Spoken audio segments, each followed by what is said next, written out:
You're on the Six Screens Telenetwork, earning the reputation of giving all the right ingredients, uninhibited, in exposing the hard, cold facts about the Watchtower Society.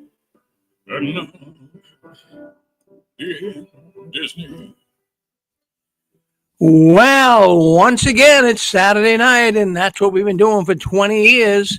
We're here every Saturday night.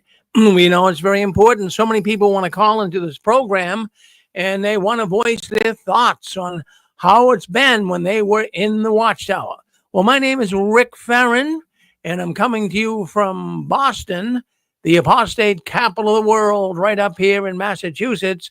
And we're so glad. We're so glad to be having so many apostates in our neck of the woods. And as I always say to you folks, don't you worry. If you don't have many apostates where you are, they will be coming very, very shortly. Well, we have got a lot to talk about tonight. We really, really do. And not to beat it to death, but we do have the convention coming up. We've been giving out tickets all week long. We are going to have the first ex-Jehovah's Witness convention. It's going to be a good one. We're looking forward to it. We have a theme. The theme is Still Alive in 2025. And we're going to have that on August 1st, 2nd, and 3rd of 2025. That's coming up in about 4 months. So we'd love to have you come. The tickets are free. You'll have to pay for your transportation and your food costs when you get up here. But if we could have you come up, it'll be wonderful. We got about 300 people already. Now, we don't have a whole lot of room. We got room for 300 in the main auditorium, and we probably have another, well, the tickets are going fast. So if you want to sit in the main auditorium, write me at jwworldnews@gmail.com. I will send you the tickets. And there'll be room for approximately 200 people in an auxiliary room next to the auditorium. So we'll try to get a TV screen set up there so you can see what's going on. It just won't be in the main auditorium. So I really, really encourage you, if you're thinking of coming to this convention, by all means, write me so I can send you the tickets, jwworldnews@gmail.com. Scrolling across the bottom of YouTube right now, and also on Facebook. If you go to Six Screens of the Watchtower.com, that's our website. Look on the home page, trending now. If you do that, you can get all the information you need. It's going to be at the Hilton Hotel. There's a discount code you can use for your room.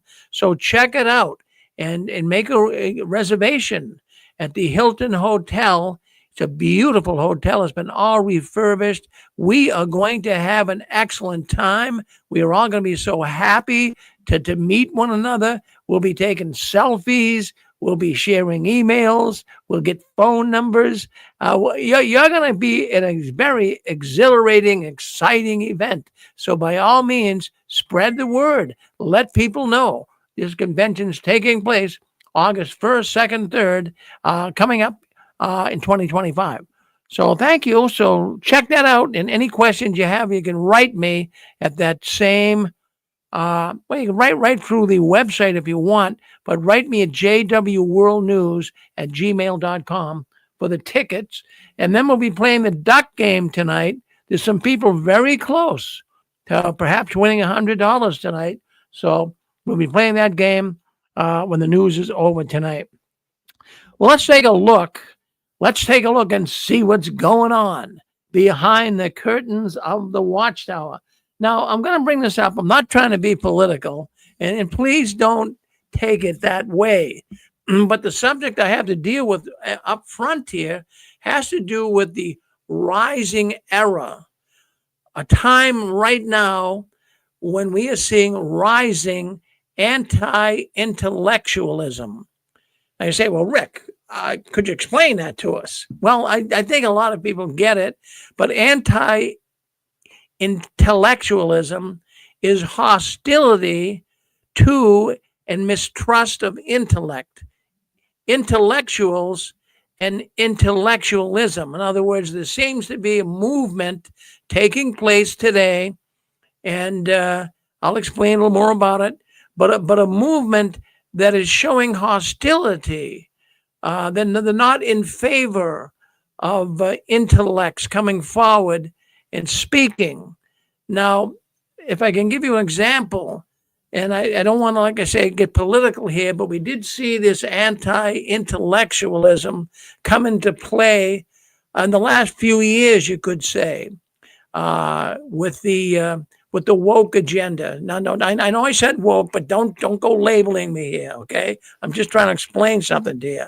So what we have here is anti-intellectualism. I'm going to explain how it might be affecting the Watchtower. Now, can I give you an example? Well, I'll give you an example. Let's roll the clocks back to COVID.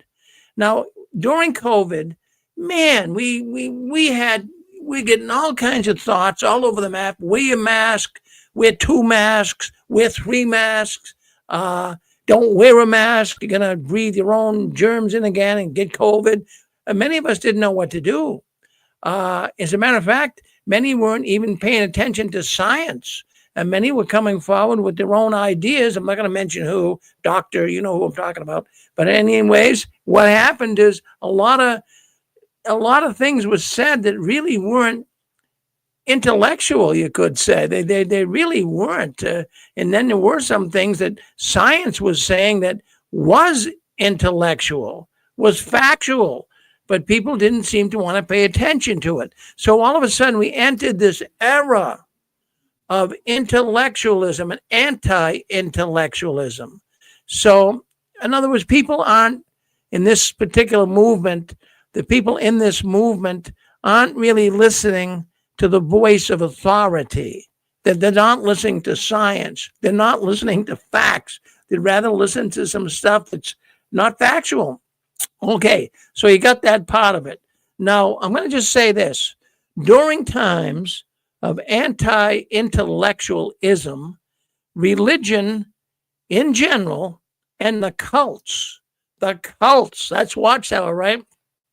They will thrive with all of this uncertainty in anti-intellectualism. They really get off on this. Now, why would they do that? Well, in this period of anti-intellectualism, a lot of Jehovah's Witnesses are not relying on facts. They're not. They're just relying on what the governing body has to say. They're not too interested in seeing what the facts are.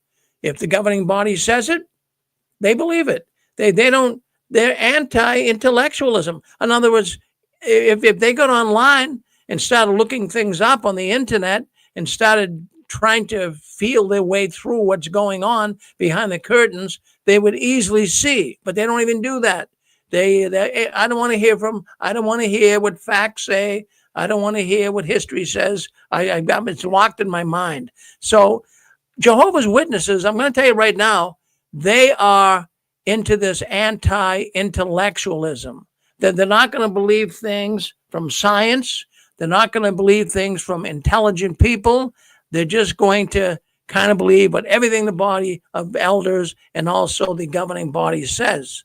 Now, just to bring us into this whole realm of intelligence, whether it be anti-intelligence or whether it be superseded intelligence, we are now in an age. We are in an age where we are seeing things happening at a rapid pace. Just for example, we're going to talk about AI here for a second. We'll talk about that. Now, some people have claimed that they really don't believe everything AI says. And I'll be one of those. There's certain things AI won't do for you. AI, that is artificial intelligence, as you know, it's not going to pray for you, right? It's not. And sometimes it'll even come back and say they're not going to answer that question. So we are in this era or this time of anti-intellectualism, kind of coinciding along with ChatGPT and also all of these chatbots of intelligence. Now, let me just say for the record here, Now, I want you to put your thinking caps on. Let's just go with AI, artificial intelligence.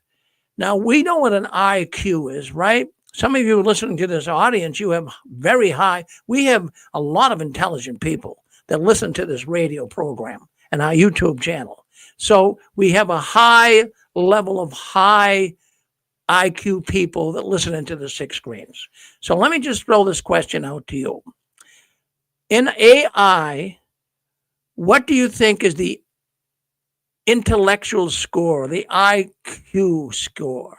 What do you think is the IQ of AI? I'll take a shot, and just to bring you up to speed, in case you're not totally aware of IQ and what level should be. IQs of over 100 are pretty good. They're pretty good. If you have an IQ of 160, you are very good. In fact, Einstein had an IQ of 160. Now, what do you think the score of AI is? What would you think AI score of intelligence or their IQ score would be? Well, their IQ score is 136. That's pretty high. It's not at the top level, but 136 shows a very advanced intelligence. If you have an IQ of 136, you are 99.18% ahead of the average population. So there you have it. I just wanted to say that. Now, why do I say that? It's because right now, many Jehovah's Witnesses are using AI.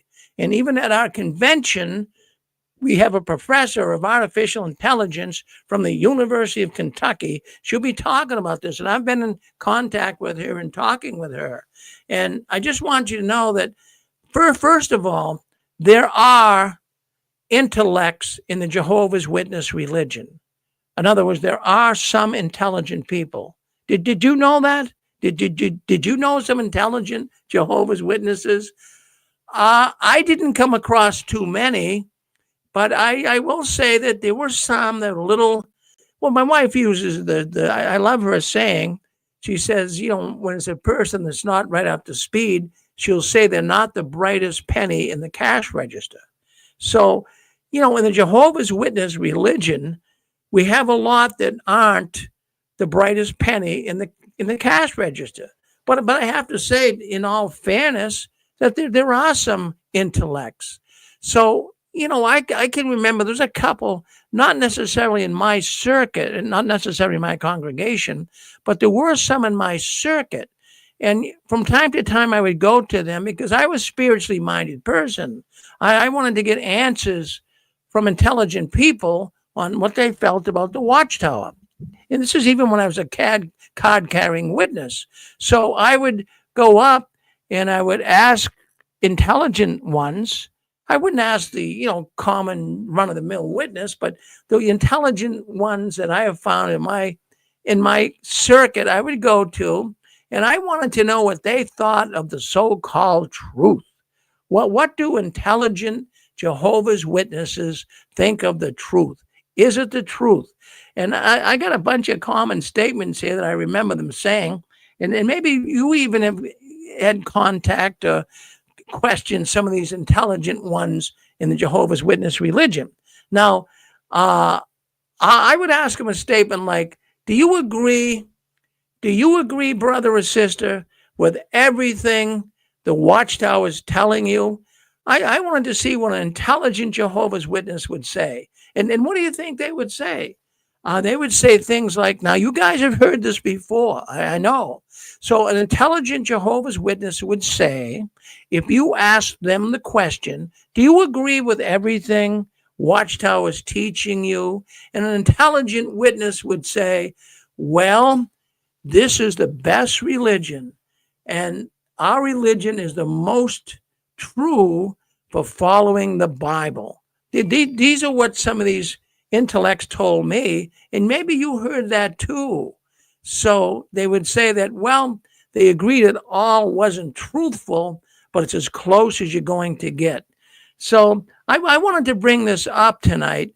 And the reason why I am bringing it up is there seems to be two camps. There's a camp of anti-intellectualism, that they're not going to listen to any intelligence at all from an intelligent person. And they're not going to listen to science. They're not going to listen to facts. And in many respects, the Jehovah's Witnesses do that. And they listen to the governing body.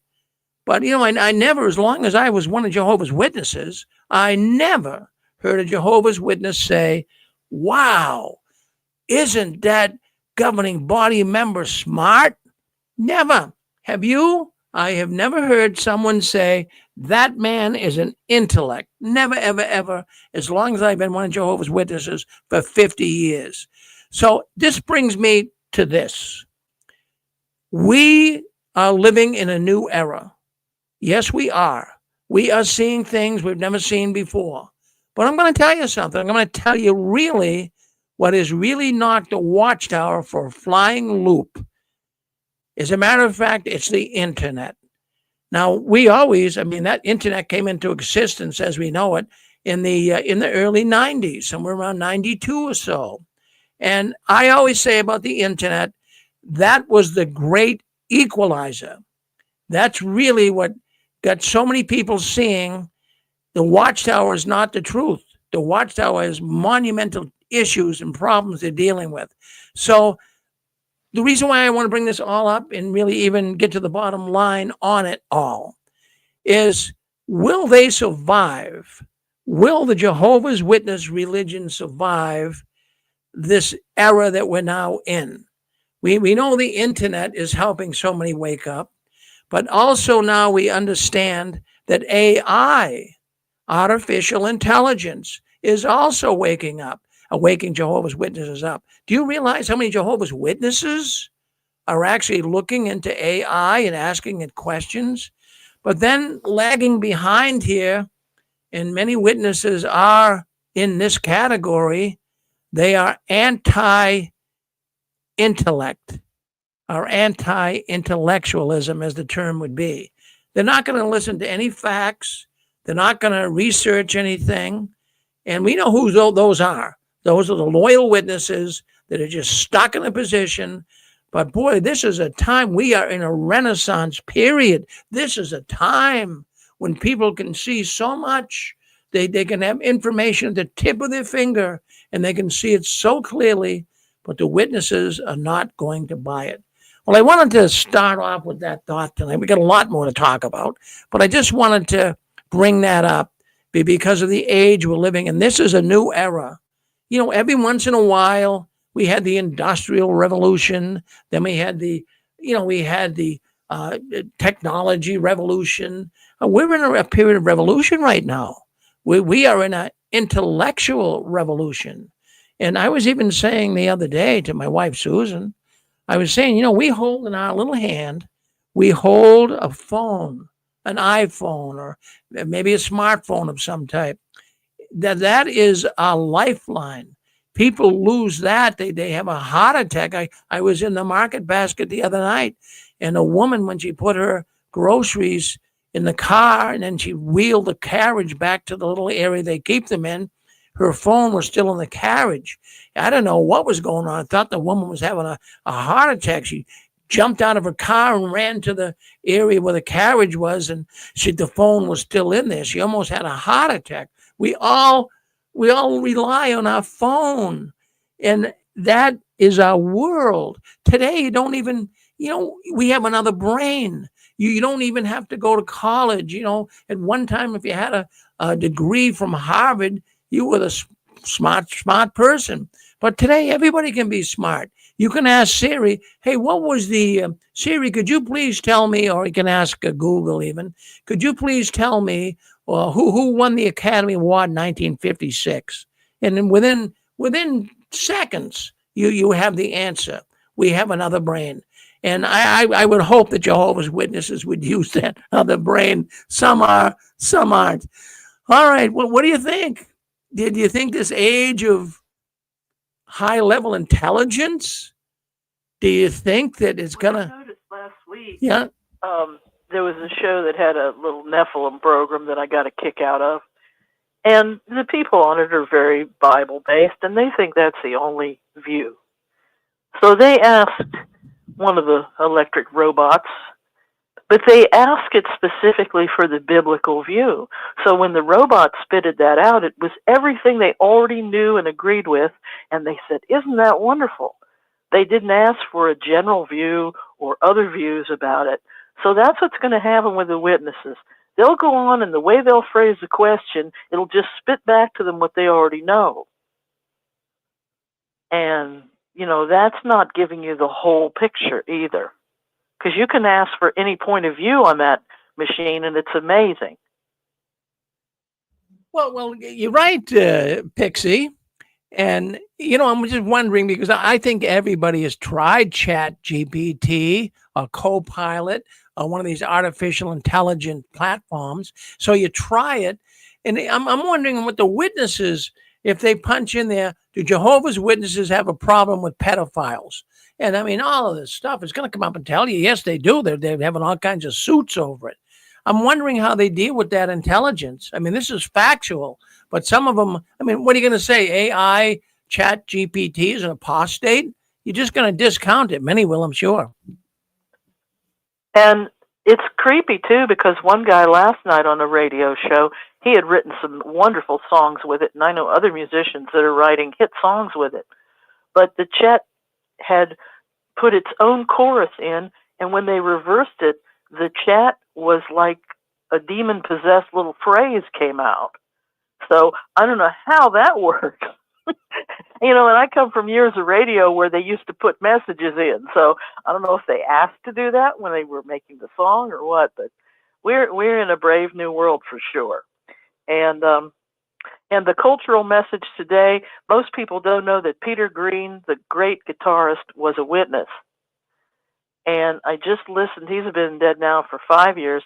I listened to the song Fool No More, and that is the perfect apostate song. And Peter Green also wrote Just Around the Corner before he left the Witnesses. He disappeared from Fleetwood Mac, became a witness for decades, had a witness family, and when he found out about the abuses, he left. And but Fool No More is a beautiful blues tune, and it's a perfect apostate song. So most people don't know that he was a witness. And he also wrote Santana's Black Magic Woman and performed it years before Carlos Santana, which I didn't know until today. Well, there you go, Pixie. So there you are, picking up on it. So do you think that, just a quick little answer, do you think that AI, the use of all of this new technology, do you think it might have any effect at all on the Jehovah's Witnesses and getting more to leave the Watchtower? I think it's going to change everybody's life in every possible way. If we're in this modern world, unless we're living on an Amish farm, and they listen to the radio, by the way, but unless we're on an Amish farm, it's going to change everybody's life. It's going to augment some jobs. It's going to make it easier for doctors and lawyers to get answers from journals and stuff, but it's going to put other people's jobs out of work. It's going to put PR people out of work. I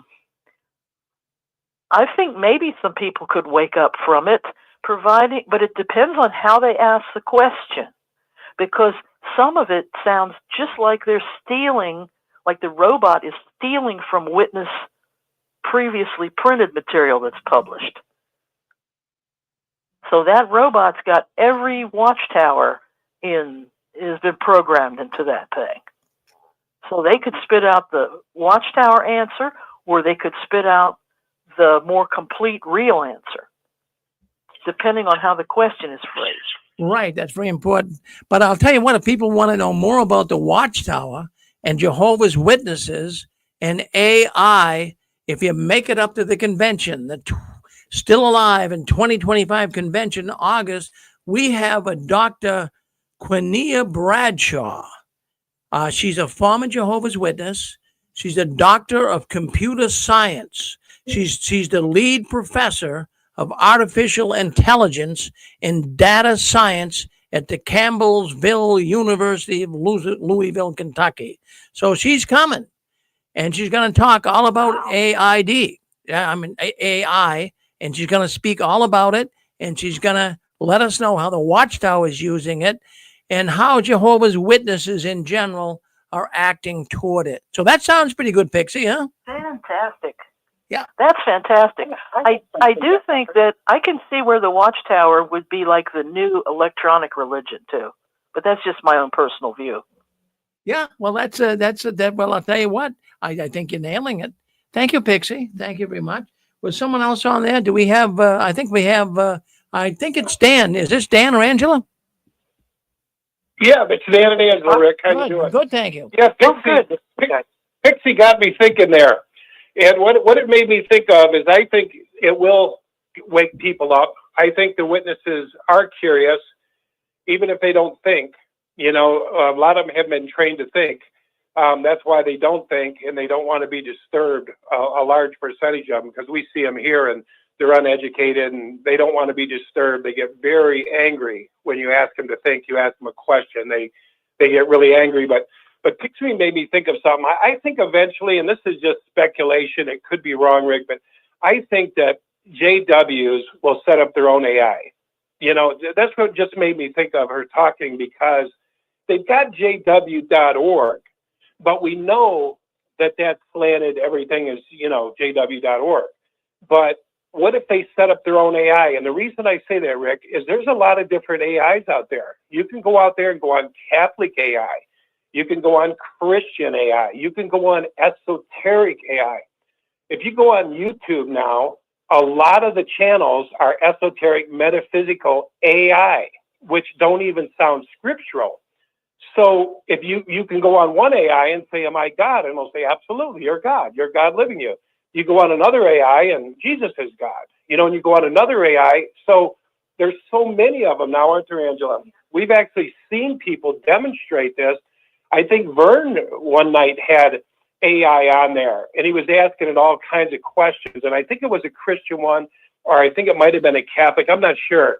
But couldn't you see it, Rick? Couldn't you see a witness? Could you guys see the witnesses setting up their own AI and not calling it JW.org, but just setting up, you know, telling the people, well, here's our AI version that's the most accurate, like our Bible that's been promoted by Yahoo and all that. What do you think, Rick? Do you think that's a possibility? I never thought of it. You got me thinking. All of a sudden, my antennas went up here. You got me thinking. It would be pretty easy. It would be pretty easy. They have the technical people there at Watchtower that could put together their own AI with a very slanted version, especially just for the witnesses. Yeah, that could happen. My favorite. I like Claude. Most people have never heard of Claude. I like Claude. And I think it's pretty accurate. But, man, I've heard other ones that I'm like, whoa, oh, my God, totally slanted. And you're like, whoa. And the other thing about AI is depending on what you ask it, and it's a lot dependent on what you ask it, it'll basically tell you, no matter what question you ask it, that is a very good question from a very bright person, and let's look into it. And it'll basically feed back an intellectual, you know, answer, you know, but but they are slanted. I've heard them. I mean, you look on there, look under the Catholic, look under all these different ones they have now, all these religious ones. You will freak out. I was like, oh my God. And so it's wild, man. It could blow your mind because there's so many answers. But I think the witnesses are smart enough to say, hey, I mean, we're probably giving them an idea right here, but hey, we need to set up our own AI version so we can keep these people railed in, because I think Pixie or somebody just said they have every Watchtower article, they have this, they have how it's related to current events.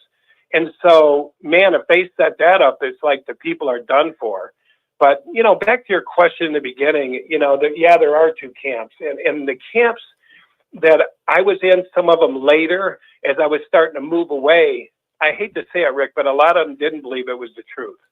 And they didn't even believe it was the best thing. They believed that it was more of a social thing. Like, I met so many people from California, and they're like, are you kidding? Like, you thought there was something real about this? I'm like, yeah. And they were very intellectual. I mean, way more, you know, smarter. I mean, they were like, And I was like, really? You never believed it was the truth? And they just laughed at me. But a lot of people, Rick, it is a social club. And it's a group to where you've got a group, you've got a network. It's like the Masons. I mean, you've got people that'll give you a job, you got support. And so I started to see it like that. And I was like, oh my God, I even had people that says, this information isn't for us. It's for the slower ones in the congregations, the pioneering, God, they're all nuts. I mean, we would just talk like this among the people that I hung out with, some people from Canada and stuff. They're going, oh, half the congregation's nuts, and we're like, oh my God. And so anyway, you're right, Rick, there's two camps. And then there's a camp that, like you said, they don't want to think. They get mad. They get very upset. So anyway, it's interesting, but I think shows like this are waking them up, Rick. And I do think their curiosity will get the best of them. Even, Rick, even people who are unconscious start to think. Things happen. They get rubbed the wrong way. And those are the opportunities for people to say, I'm going to check into this thing. And why wouldn't somebody say, do we have the truth? It's like a Zodiac or something, the AI, do we have the truth? Where does Jehovah's Witnesses stand on truth? I mean, who wouldn't do that one evening if they were pissed off at an elder? What do you think? Oh, yeah, no, it would. But this idea too, and I'm glad you bring it up, because I talked to some pretty intelligent people who were Jehovah's Witnesses. And almost all the time, all the answers were the same. Well, I asked them, do you really think this is the truth? Well, they'd say it's something that, the Watchtower is imperfect, the governing body is imperfect, but, this is as close as you're going to get. But not all witnesses have that idea. Some witnesses, they took it to the bank and cashed it. They don't deviate at all from the Watchtower teaching. I didn't. And I was even floored when I heard some of those brothers. And even if I heard what you just said, and I have, where people said it's the closest thing we can get, I would have been floored back then because I was, hook, line, and sinker, Yeah. Anyway. Well, Dan, always good to hear from you. When you call in, the numbers go up. Please keep calling in because the numbers go up. Thank you, Dan. Yes. We will. Thanks. Hey, this is Stephen. I got two quick thoughts. I believe that Watchtower is using some form of AI even now. Have you ever noticed? I woke up in 2018, but for years up to that point, I started to notice we'd be reading a Watchtower, and the Watchtower would have certain scriptures that were mentioned in a paragraph. And I was one of those studious, read every scripture in every paragraph and try to relate it back. And there were started to be many times where I'd read the verse and I'd look at it 7 Ways to Sunday. It had absolutely nothing to do with the Watchtower lesson. And even one day, the Watchtower conductor said, did anybody look up this verse? And he said, because I read this verse 3 or 4 times, and I still don't understand how it ties to the paragraphs. And nobody raised their hand. And I started wondering, how is it that they're including Bible verses that don't apply to the subject matter? And it hit me not too long ago that I bet you any money, when they write this stuff, they probably have some computer program that says, okay, when you mention the word faith, these are all the verses in the Bible that reference faith. And you can just, pick any one you want, slap it in the Watchtower article, keep it moving. And I bet you any money, something has changed so that whatever databases they're using, maybe they've got more information in there now, the pointers are off, right? So you mentioned faith and you get a verse that has nothing to do with faith. So I do believe that they are using, and have been, whether you want to call it AI or not, but they're using something. And keep in mind, and this is my second point, they have an IT visionary in Watchtower. And that's the brother, I don't remember his name, but that's the brother that wrote that MEPS system. This is the system that can translate information into multiple languages. That's pretty commonplace now. But when you go back a few decades, that was unheard of. And this brother wrote this application to do it. And Barbara Anderson told us that it was sold many times over to other companies. And I know for a fact that it was sold to Microsoft. And so Watchtower has lifetime access to all Microsoft products as a part of that deal of when they sold the source code to MEPS to Microsoft. So they are using some high-end stuff up there in Watchtower, whether we call it AI or not. But they're definitely doing it. And then there's also been letters that look as if they were written by Watchtower and the governing body. They can't, and they weren't. But that's an example of how AI can take a letter and kind of duplicate it. It can't quite get the cadence. You know, it's like a person, a comedian that does imitations. Not everybody can do that. So AI hasn't perfected that as of yet. It can get fairly close, but if you really examine it, you can kind of tell this is computer driven. But to get to the bottom line, yeah, Watchtower is definitely using AI, will be using AI, and has been using something akin to that for quite some time. Well, thank you for sharing that with us, Stefan. Very, very informative. Hey, Rick. Thank you. Hey, Rick. Well, that King of Dots. Hello. Yes. Hello, King of Dots. Yeah. No, AI cannot replace you, Rick. I just want to show you that. I mean, some things are irreplaceable. It's like the voice of Kurt Gowdy, the voice of Marty Brenneman. Certain people cannot be replaced. You remember Kurt Gowdy, don't you? Oh, yeah. He was the Boston Red Sox announcer. Yes. The guy who pushed for the Red Sox to beat the Reds in the 1975 World Series. Everybody hated him in Cincinnati, but he was a great announcer. Things cannot be replaced. Now, I want to repeat the poem I did on Anne Marie, okay? Yeah. Again, dedicating this to Kim Mikey, because they deserve this. I don't agree with them all the time, but guess what? They really fight hard. It's called Endless Excuses. This is not the life I volunteered for. Explaining the false facts, covering for every negative act. 1975, blood, organ transplants, no voting, child sex abuse, shunning, our half-baked clergy, the UM. I made excuses for it all. I parroted your lies and took the fall. And I didn't do it my way. I did it your way. The theocratic two-step. Tell truth to hide 100 lies. I couldn't be more sly. I couldn't be more ready to die. The years of jaded bliss, the hateful hurt from being dismissed. There is no honor among lying thieves, taking your name, your rights, your family, to preserve an identity, a twisted menagerie of endless excuses that we swore to lie for into infinity. Shame on all of us. Well, I'll tell you what. Something that stood out. That's what we did. Well, no. I like that. I like the one line you said, covering up negative facts. That resonates with me. Covering up negative facts. That's exactly what's being done. And even in a discussion here on AI, they get facts that would be. AI is going to make it easier for them to cover up negative facts. That's why we have to be more vigilant and get on the frickin' ball. We cannot let this happen. They're going to hide everything. It's like what's happening with all the governments around the world. They're hiding everything, okay? Well, I'll tell you what. No, you got an excellent poem. Thank you for sharing that with us, King of Dots. Thank you. That was a very good poem. Thank you. And we certainly send our thoughts out. Again, I dedicated that to Kim Mikey because they deserve some recognition for all their hard work.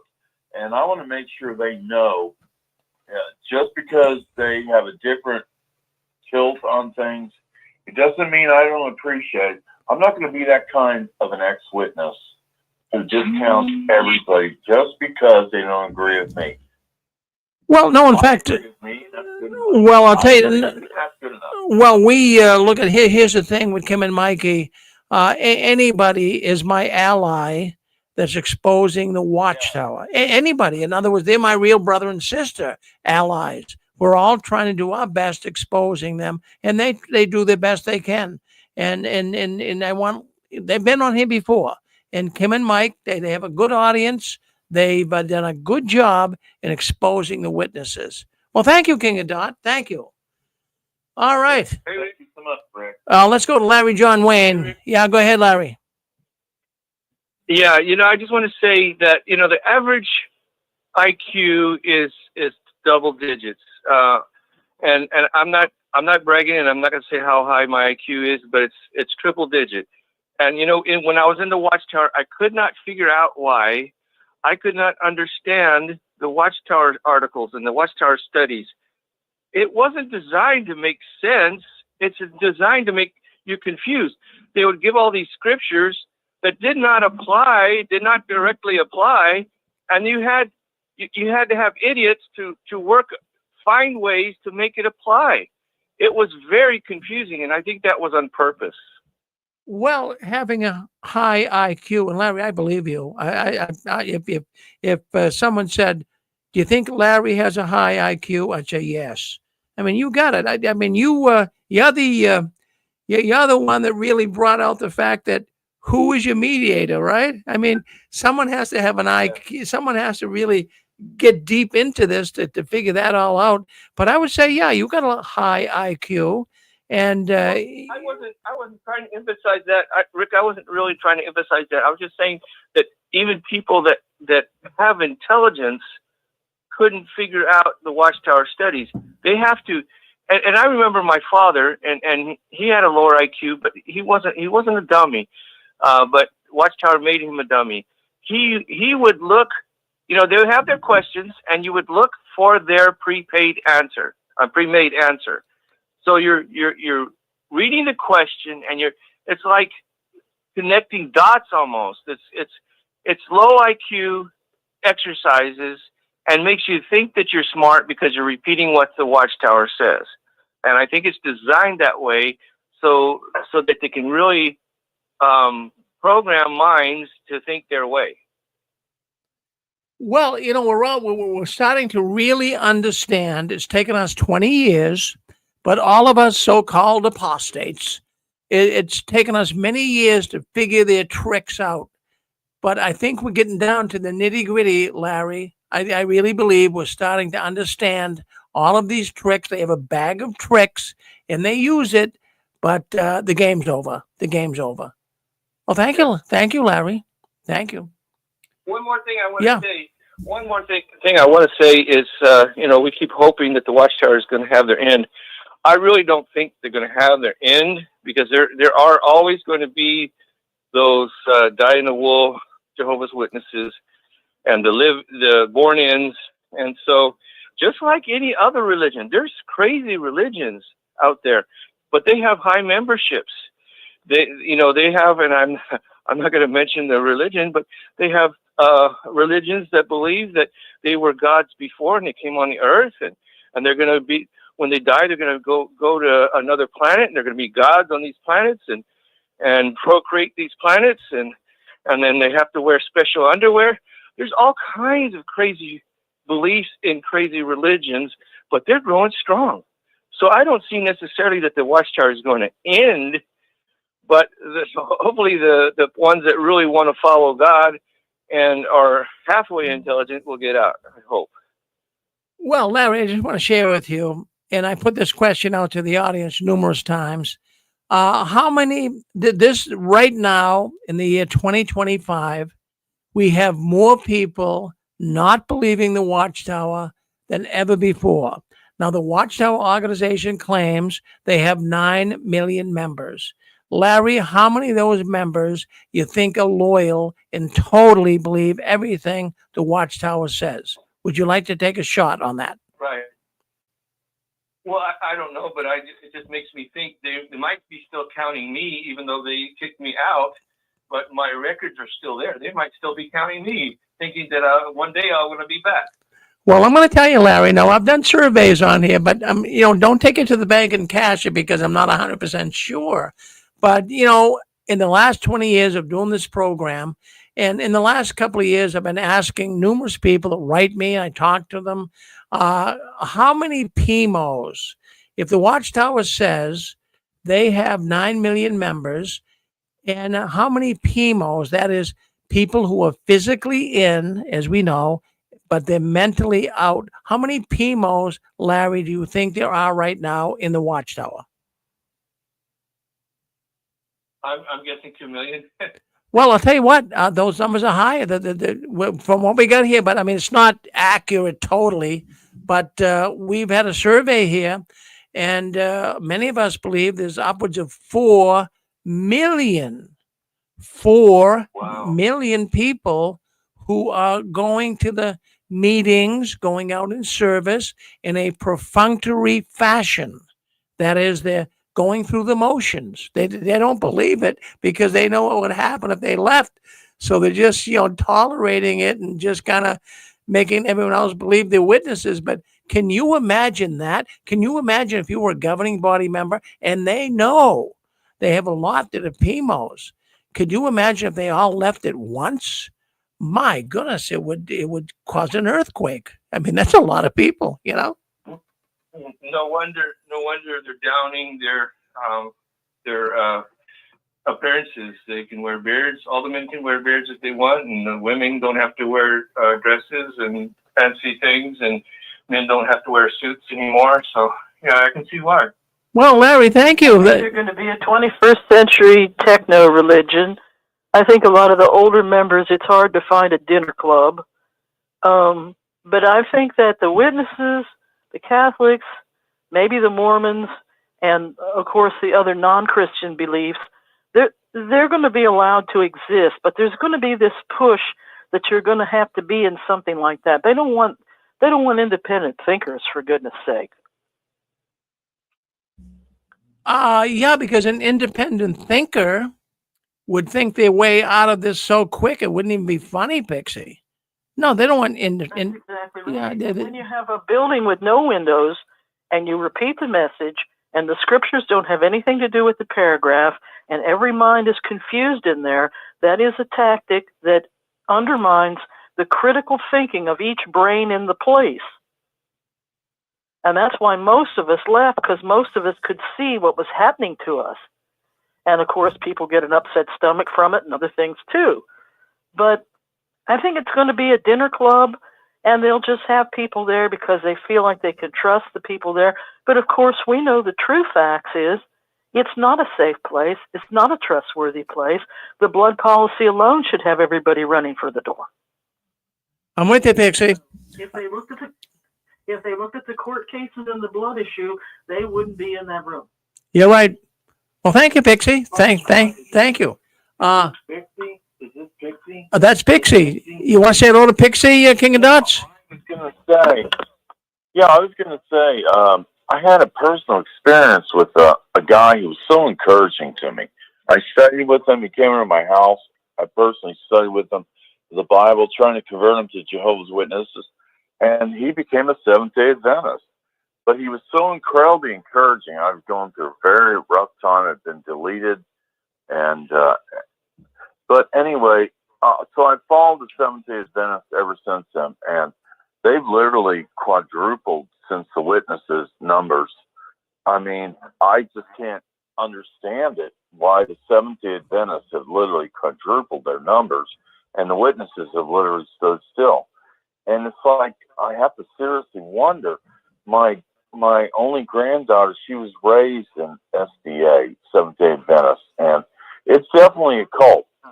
It's a cult on the major Watchtower, but they've quadrupled in like the last 30 years, and Watchtower virtually stood still.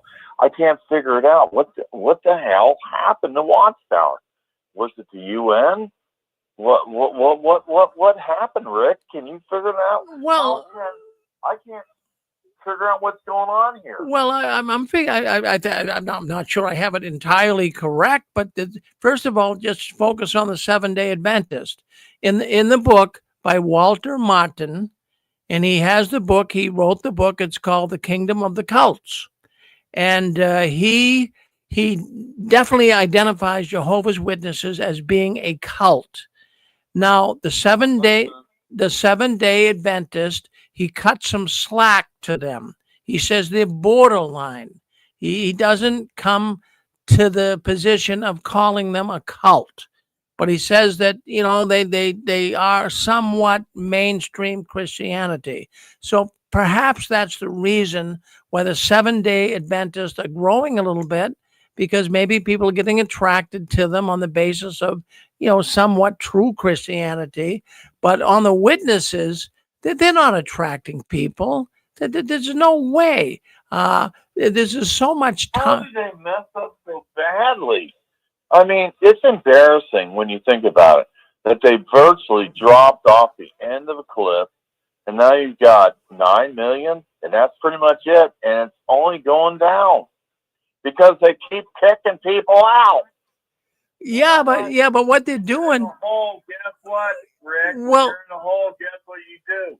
You quit digging. Oh, hold on now. Hold on. They're not digging too deep, because in 2024, the Watchtower brought back 63,000 people who left. They coaxed them to coming back, if you can believe that, King of Dots. And they made it very easy. Now, in years prior to 2024, if you were disfellowship, you had a very difficult time. There's people listening into this program tonight that wanted to be reinstated, and Larry John Wayne is one of them. I'm sure he doesn't mind me using his name. I'll give you another one. Dick Borgie's another one. They were disfellowshipped, and they tried desperately to try to come back into the organization. And while you say, Jehovah's Witnesses, because you know what? They try to pressure you to do that, all this church bullshit. Like, man, fuck all that crap, bro. well, I'm glad. Who's this speaking? I never heard from you before. You want to speak up a little bit? Who is this? Amen, brother. Yeah. I mean, I think the King of Dots. What up, bro? On good foot. Who is this? Yeah. You don't have to say. Okay. So anyways, it's a person that understands the evils of the Watchtower, and they're just coming in here. If he'd like to speak up, would love to hear from him. Would you like to talk a little bit more, sir? No? Okay. Now I'm like into girls and all that stuff now. It's like I like trans girls. All right. Well, My girlfriend Emily, she's kind of heavy set a little bit. She's trans. all right. Well, Yeah, right. yeah. All Well, right, let me talk about this thing, okay? yeah. Go ahead. Let me take over here. Yeah. I My had ex, she has Down syndrome, and she comes with a home cook. week. So I come with And home then I cooked found food. out that my brother has fallen in love with a trans girl man who's 19 years old. He's 68 years old. I am literally sick to my stomach. I prefer a trans woman, over a goddamn pussy. 68 years old, and he's what's her name? You don't have to Penny worry about May is her name, man. It's disgusting, and she's hitting them up for $1,000 a month, and it's just the most repulsive thing I've ever heard in my life. And it's not a brother who used to be a witness. He's a Baptist. He went to the Baptist church and said they knew all about it. And he said, I want all my responsibilities back. I said, no, I don't think so. They didn't kick him out, but they wouldn't give him back his responsibilities. I have to live with this shit. This is the brother that tried to accuse me of being gay when I was in high school. We're talking about 1973. And now he's moving in with some transvestite guy who's 19 years old, man. He looks cute, according to my wife. I don't want to look at it. I have to put up with this bull crap, man. That's the real issue of having 5 younger brothers, man. They're all assholes. Sorry about that, but that's the fact. Well, yeah. well, I have. Get him out of here, Rick. Well, no, wait a minute. I have to. Don't. I get sick to my stomach every time I think of. Well, don't get sick to your stomach. I'm just thinking here. Thanks for understanding. Oh, Thank you, Father Rick. Thank you. well, you're very welcome. You want to make any more confessions or what? Yes, I would like to make a lot of confessions, but guess what? No one can DF me, so I don't care, man. All right. No, I have not done anything. I'm an altar boy, man. I am your actual altar boy person, okay? I am a real altar boy. I couldn't hang out with the altar boys because they were so decadent, having cussing contests, getting all kinds of Playboy magazines, talking about molesting the girls in the 7th and 8th grade. I couldn't even hang out with them. It was that terrible. in the Catholic Church. Then Well- I go to the witnesses, and it's 10 times more terrible. Well, I'm so glad. I'm so glad King and Dots at a one. Glad me, man. Well, and when I'm so glad King and I'm so glad King and Dots at one time in your life you did have a moral compass. That's my confession about the Catholic Church compared to Jehovah's Witnesses. There is Well- no comparison. Well, it's good to see. It's good to see it. It's good to see it. One time you had a moral compass. Thank you. All right. All right. All right. Let's. Yeah. Go ahead. Go ahead, Stefan. This is a positive comment to make. All right. Let's let Apostate. Let Apostate. Oh, hold on. Let Apostate go first. Go ahead, Apostate. Go ahead, Linda. Thank you. I just wanted to say I agreed with what Pixie said regarding AI, and you have to ask the question in a particular way. Then when I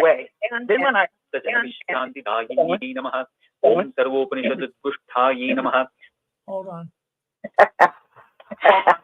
okay. All right. Go ahead. Go ahead. Continue with Apostate. Yeah. All right, go ahead.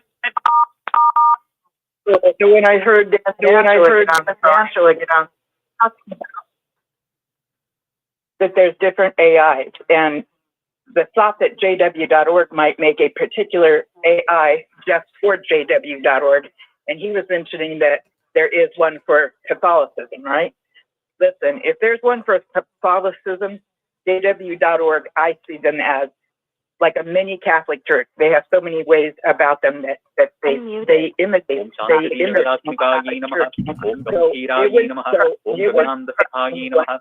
if they would have AI specifically for JW.org, and it would be a great form of information control. I've heard of someone who gave a testimony about how they found out when Jerusalem fell, because they asked Siri or Google, when did Jerusalem fall? And it gave them the right answer, like,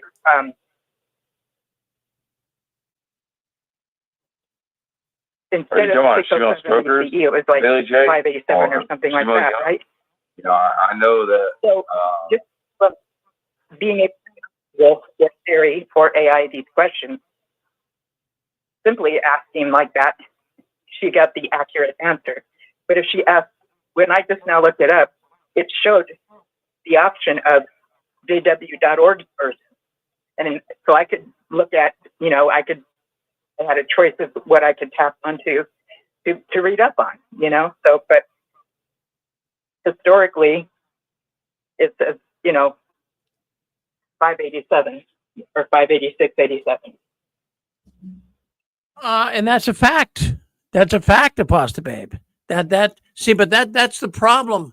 The witnesses are anti-intellectualism. Everybody knows that, but the witnesses know they've got to say something different. That is the problem.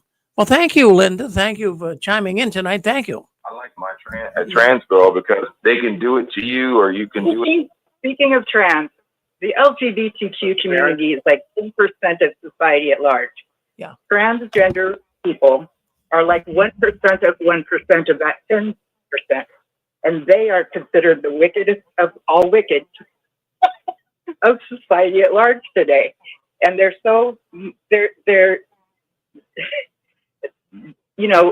we're hearing things as if they have so much power and influence, and they're just hardly, and when you think about it too, you've heard of people talk about the Jehovah's Witnesses are not that big of a group compared to even the Mormons or the Catholic Church.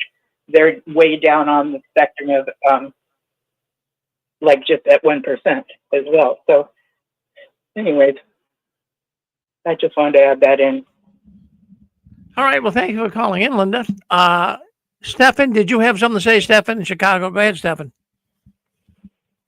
Yes, sir. I just wanted to be very quick.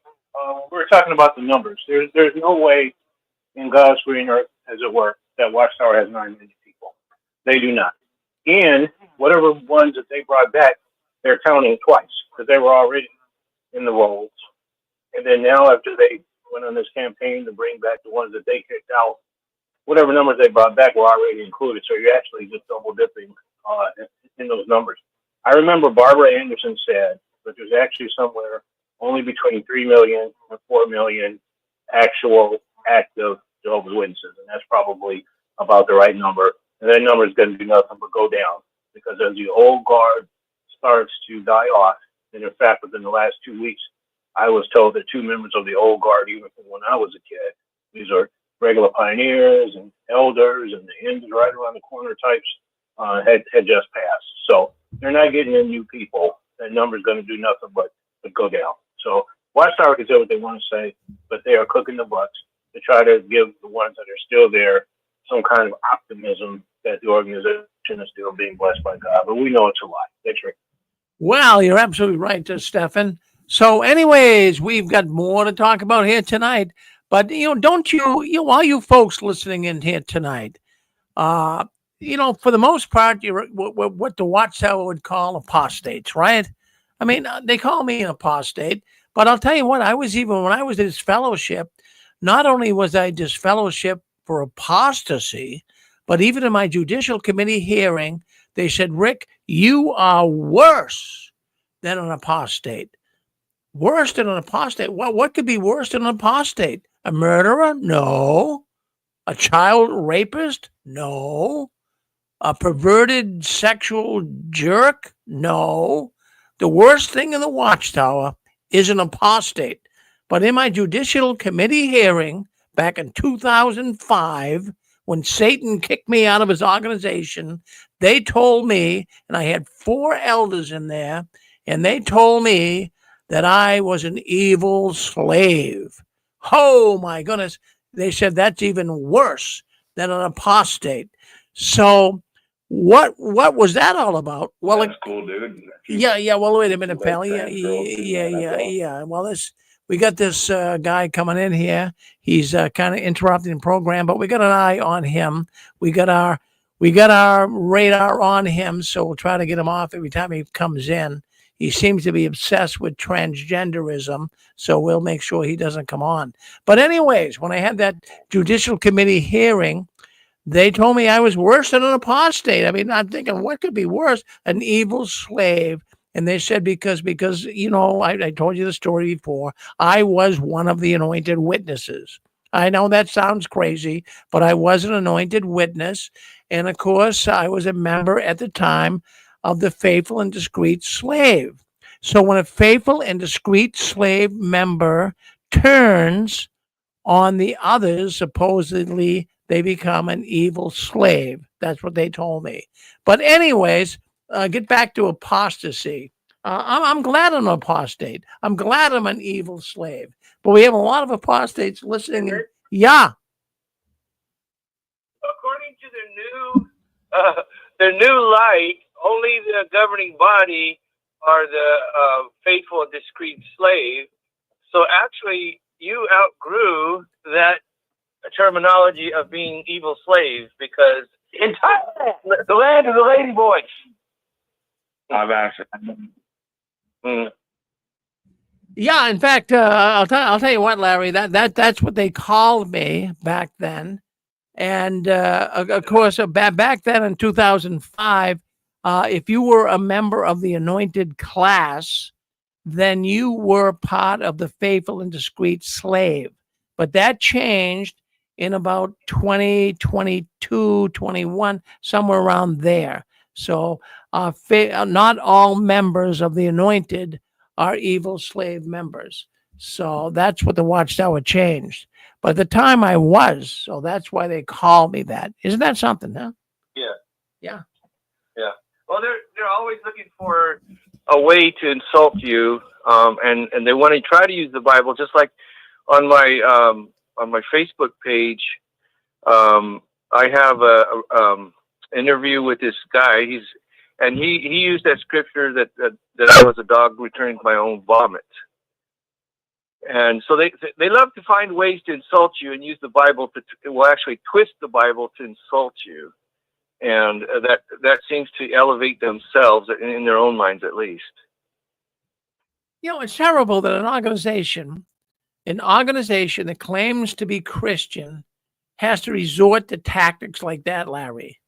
you're a dog returning to your I've vomit. done songs like Nigger Island, Yeah, well, Coconut Nigger, hold I'm a on. nigger, Hold on. DJ is gay. We Don't got, go. we got, see, these, what we have here tonight, friends, we haven't had it for a while, but you are listening in the background to drunken Bethelites calling into the program and trying to disrupt it.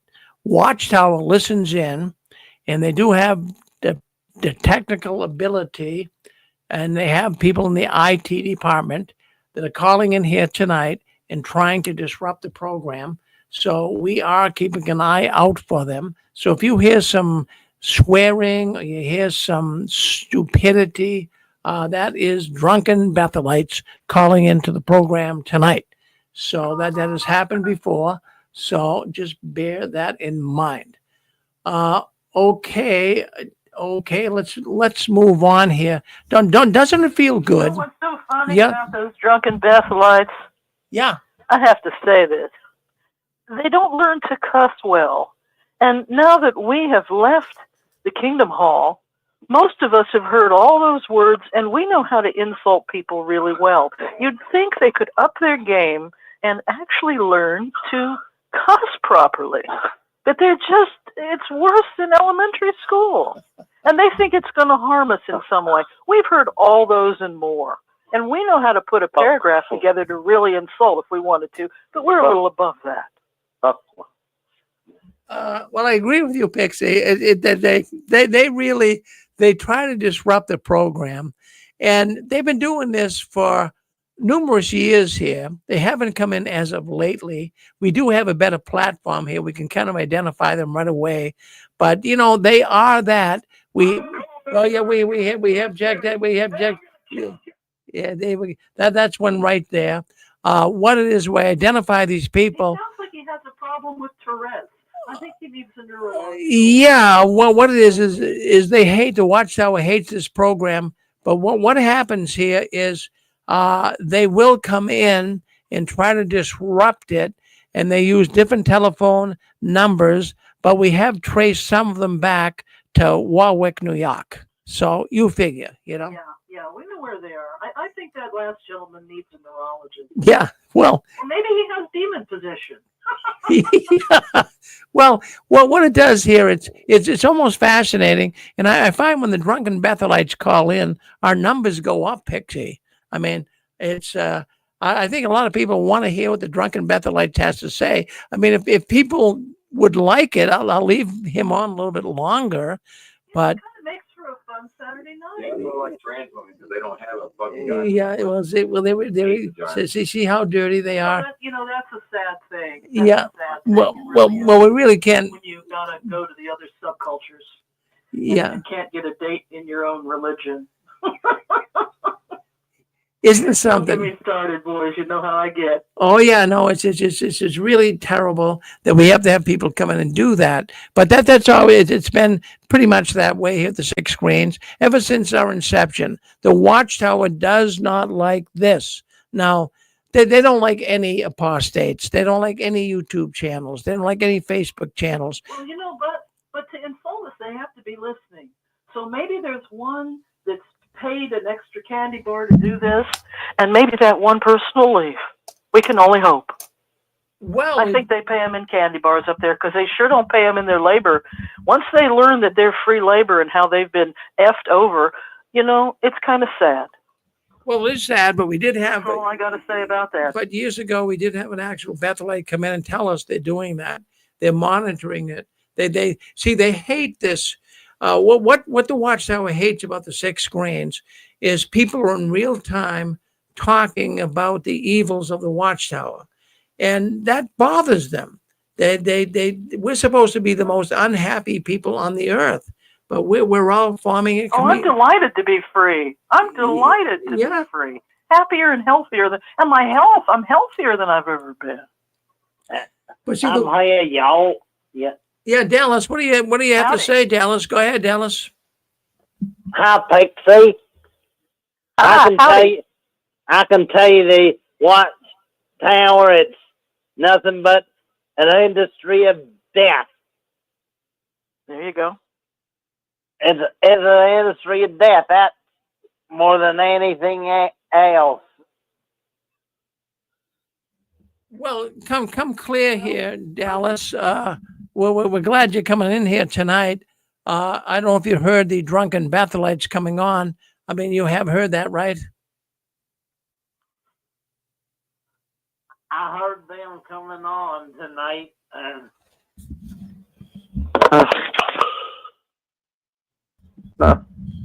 Well, thank you for checking in, Dallas. Then thank you very much. We appreciate you coming in and at least trying to make a comment here. We're glad you're with us tonight. Thank you, Dallas. I just thought I'd greet Pixie and the rest of you, Rick, and the rest of y'all. Well, Dallas, we're always glad to hear from you. Thank you very much for dialing in tonight to the Six Screens. Thank you. Okay, let's take a look and see what's going on. Hey, doesn't it feel good? Doesn't it really feel good, as we were saying, to be an apostate? And, you know, when I was one of Jehovah's Witnesses, I never really knew what the definition of an apostate was. And I got that realization when I got this fellowship back in 2005. And do you guys know what the technical definition is of an apostate according to the Watchtower? It's right in the Shepherd's book. Well, let me tell you what it is. When I was brought into a judicial committee hearing back in 2005, and I was accused of apostasy. So I had four elders on the judicial committee hearing. And what they said is, Rick, we brought you in here tonight because you are faced with something that is a real problem in the Watchtower, and that is apostasy. And I said, well, can someone give me the definition of it? Can someone here, now there's four elders, can someone give me the definition of apostasy? Not one of them could, but I had the elders book. I had the Shepherd the elders book, and I said, let me read you the definition of apostasy in the Watchtower. And I read it right from, in fact, I can still remember it verbatim. Apostasy, according to the Watchtower, is a standing away of the Watchtower teachings. And they said, now, I read them. They didn't know that definition. I said, I'll read you the definition, a standing away of the Watchtower teachings. And after I read that to them, I said, I have to honestly tell you, brothers, that I'm starting to stand away from the Watchtower teachings. And, you know, they didn't like that. You can't stand away. I mean, in the Watchtower organization, you can question the Watchtower, but don't ever question the answers. So, I mean, I knew I was doomed from the very beginning. I know I was going to be disfellowshipped.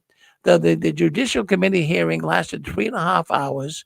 They sent me out of the room, and that's what when they brought me back in, I was disfellowshipped for what they say apostasy.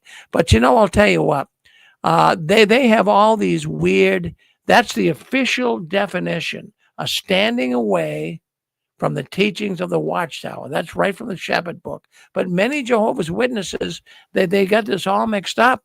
They look at the apostate. They look at an apostate as some really strange demonic person.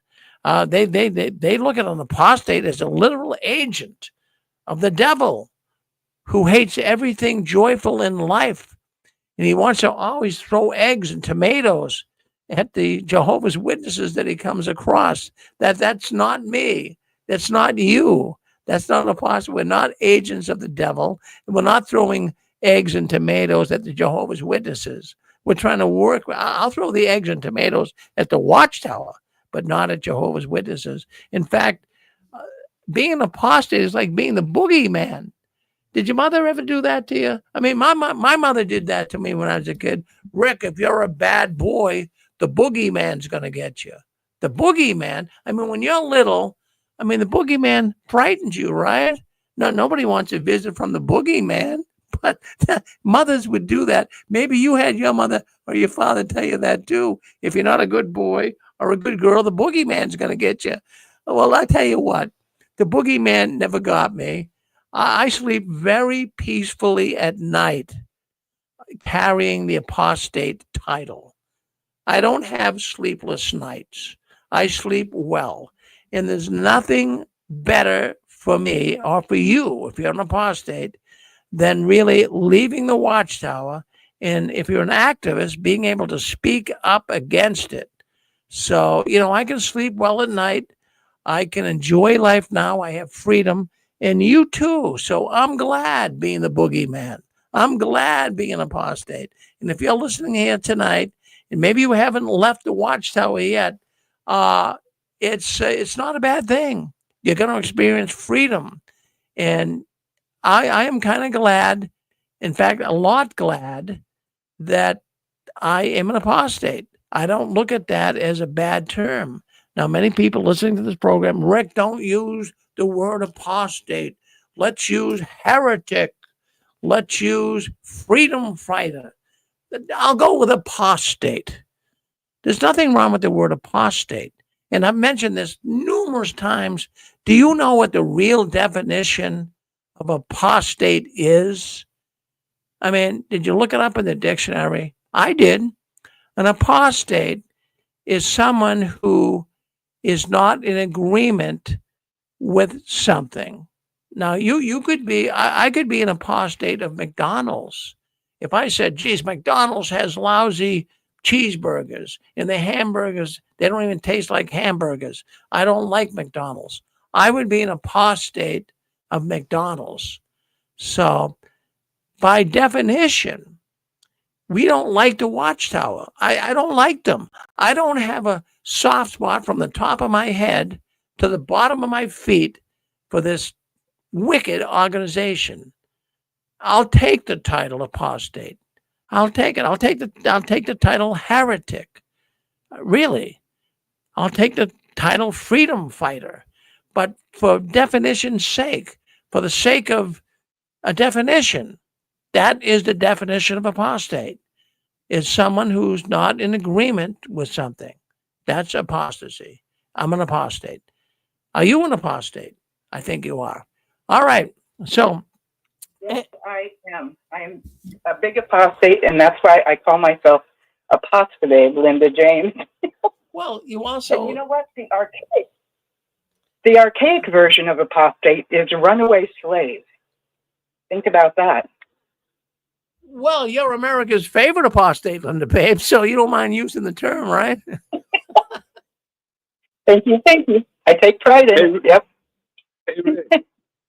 Yes, Larry. According to their own definition, Watchtower is the true apostate because they had different beliefs back in the day. They used to not be called Jehovah's Witnesses. They had a breaking away from the Bible students. They changed their beliefs, and they keep changing their beliefs.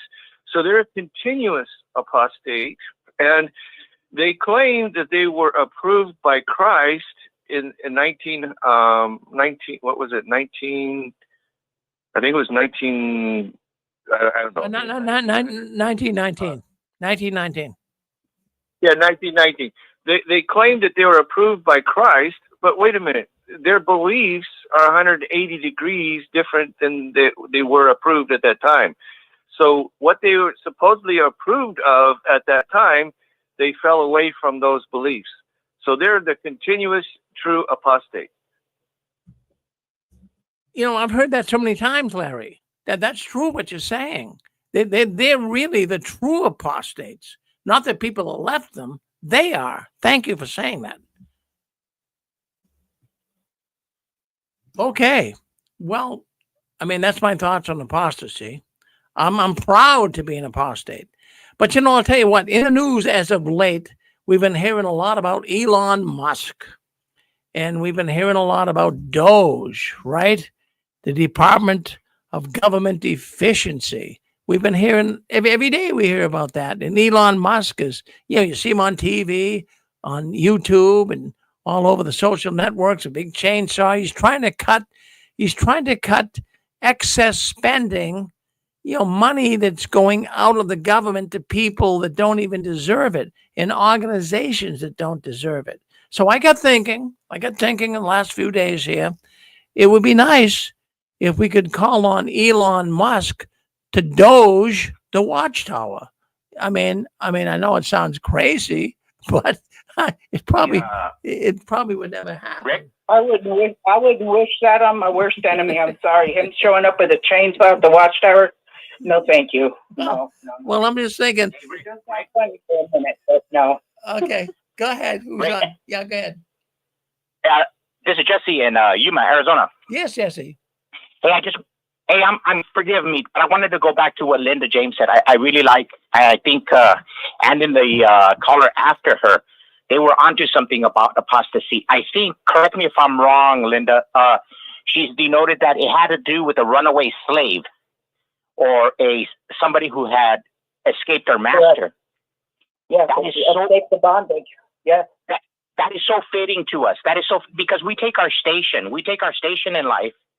I think about it. We only have a few years to live. I mean, 80 at the most, 85 if we're strong.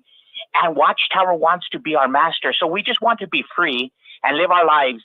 And we will be judged by our Creator. We understand that. And yet, for that, we're degraded to this term apostasy by the Watchtower when we're taking the same stage in life that every human is entitled to, that Jesus Christ gave us freedom to choose, to be right, to be wrong, to be a criminal, to be a good, outstanding citizen. But then to Watchtower, to call us an apostate because a human being takes a station in life. And that's why I think I love the term that Linda used, a runaway slave. And it's almost true. We are like runaway slaves and they're our masters. And we said, no, there is a line that you will not cross. I am not your slave. And for that, we win the term apostasy. I love it. Right. In fact, I have to tell you that's a darn good term. That's a darn good. Well, Jesse, always good to hear from you. My goodness, you doing good out there in Arizona? Thank you, sir. Yeah, beautiful. You guys are having a great show tonight. I love all the comments. I'll talk to you guys later. Well, thank you, Jesse. All right, so there you go. I was just saying that, with everything going on. Rick, can I have one more thing, please? Go ahead. Yeah, go ahead. Yep. Sure. Okay. So apostasy, we've learned it as a terrible, terrible word.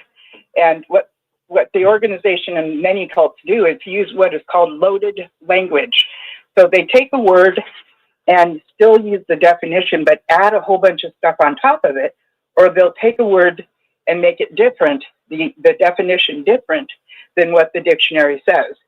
And when you look it up in the dictionary, apostasy is someone who's changed their religious or political view. And the fact is that Universal Declaration of Human Rights, Article 18 is freedom of religion, and the organization goes to court and claims that on a regular basis. But in the middle of Article 18, it literally states that within your right of freedom of religion, you have the right to change your beliefs. So we have the human right to be an apostate or to have no belief at all. Whether we go to some other form of belief of God or have no belief of the God of the Bible at all. That's our human right. And we were never told this by the organization, that it is a fact. Article 18 from the Universal Declaration of Human Rights, and there's 30 rights we never learned about. And you know where you can find this stuff? At the United Nations. How many JWs go to the United Nations, right?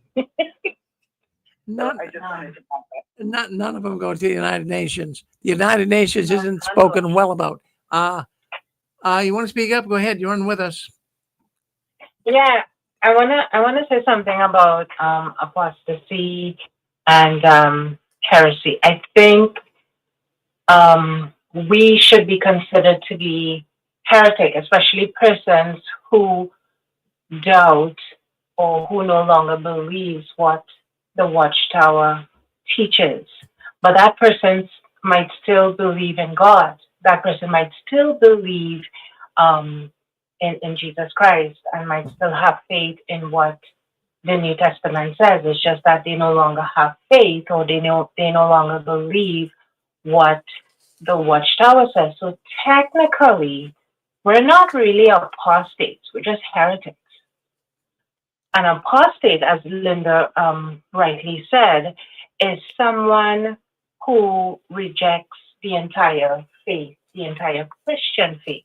So if a person rejects the entire Christian faith and, become part of another religion, be it another religion that is not Christian, then that person is considered an apostate.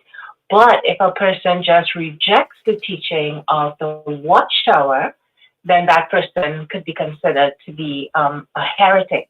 But not with Watchtower land. Watchtower land considers all of us to be apostates. That's my take. Well, that's a good take. I agree with you. Yeah, we can be called heretics too, sister. But thank you, Larry. What do you think? What do you think, Larry? Yeah, I agree with the sister. I never, the people on this program, if they want to call themselves apostates, that's fine. I do not consider myself apostate. I believe in Jesus Christ. I grew up believing in Jesus Christ. My beliefs didn't change. Pretty much didn't change. Even some of their beliefs I didn't agree with, but I knew if I spoke out against it, I would be either criticized or kicked out. So I really didn't change my beliefs. I just stopped following men. I just started following Christ. So I can't even be called an apostate. No, I get you with that, Larry. No, I've heard that before, that same argument before. I've heard it, but what I go with here is definition. I've had so many people, Rick, stop using the word apostate. I just go with the pure definition of it. It's an apostate you could be an apostate of Walmart. In other words, I don't like Walmart. I can't stand it. They say the prices are low, they're not. I mean, you could be an apostate of a lot of things. So it's just not agreeing with something. I do not agree with the Watchtower. We can, I'm not saying that that's the absolute best definition. If someone can come up, activists, we use that term, JW activists, but apostate, the witnesses, somehow, some way, they've seemed to put a definition in here that's not correct. It's really not. The definition of apostasy is not standing aside from the Watchtower. That's not the real definition. How about a new definition? Hey, Ray? Wait, hold on. Well, how about a new definition? How about grown mind? Grown minds. All right, we can use that. We've grown in our mind, in our mentality. We've grown. Yeah.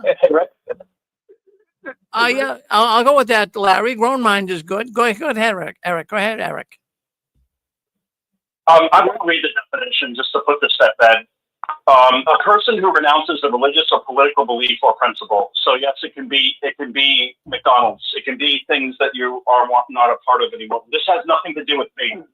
So let's just throw that all out there, because we can't redefine definitions like calling it something else, because then we're no better than the Watchtower. What is the definition of apostate? A person who renounces a religious or political belief or principle. After 50 years, an apostate, you return to the faith. So Watchtower brainwashed us to connect that to faith. It has nothing to do with God. It literally can do with Walmart. It is a political, religious entity, basically. And that's it. Yeah. By definition. Yes, go ahead. Hold on 1 second, John. Let's go with the fellow first. Go ahead. I don't have you here. Go ahead and speak up, sir. I believe it's... This is Joe from Colorado. I think it's Joe. Yeah, go ahead, Joe. Yeah, so, going back to your analogy, when they stopped selling McRibs, I think they only do it during Christmas time. I became an apostate. I reject McDonald's. If they're not going to sell McRibs year-round, I reject McDonald's. So going back to this definition, it's rejecting a political belief, a religious belief. But here's what the Watchtower has done. They've made that term their own. It's not their own. I'll give you an example. Tulsi Gabbard, JFK Jr., they are now part of the MAGA, right? Because they used to be Democrats. They rejected the Democrat Party. So in essence, they could be considered apostates. So what I don't like is the fact that the Watchtower feels that that's an inclusive definition for them. A case in point, if you were a Scientologist and you left, in essence, you would be an apostate, but they call you a suppressive person. So that's the only thing I hate, is that they feel that that's their inclusive term for anybody that rejects their terrible beliefs. Thank you. Well, Joe, that's an excellent. Well, hold on one second. That's an excellent argument, Joe. That's an excellent argument. Thank you for sharing that with us. Thank you, Joe, and thank you for calling in. Appreciate it. Thank you. All right, let's go to. I'm looking at a bunch of people on the screen here. Let's go to 315. 315, you're on with us. Hi. Hello. Hi, Rick. Hi, Joe. Boy, I appreciate the conversation here about the actual words, but the meanings and the effect. See, apostate, apostasy, that's Greek. I'm not a Greek scholar, but the word is Greek, and it literally means turning away from teachings. That's all it means. It's all it means, just simply turning away from teachings. Now, we're actually opposers. I'm an opposer. If somebody wanted to characterize me accurately, I'd say not only am I turning away from its teachings, I'm also opposing the activities of Watchtower because they're criminal. Now, what Watchtower is very afraid of is for them being labeled apostate. It's been brought up before, because they literally have apostatized, and they don't want their people to catch on to the fact that they are the real apostates. And the fact is, they can't stop it. They can't stop it because their people literally are coming out, and that's us, the ex-JWs.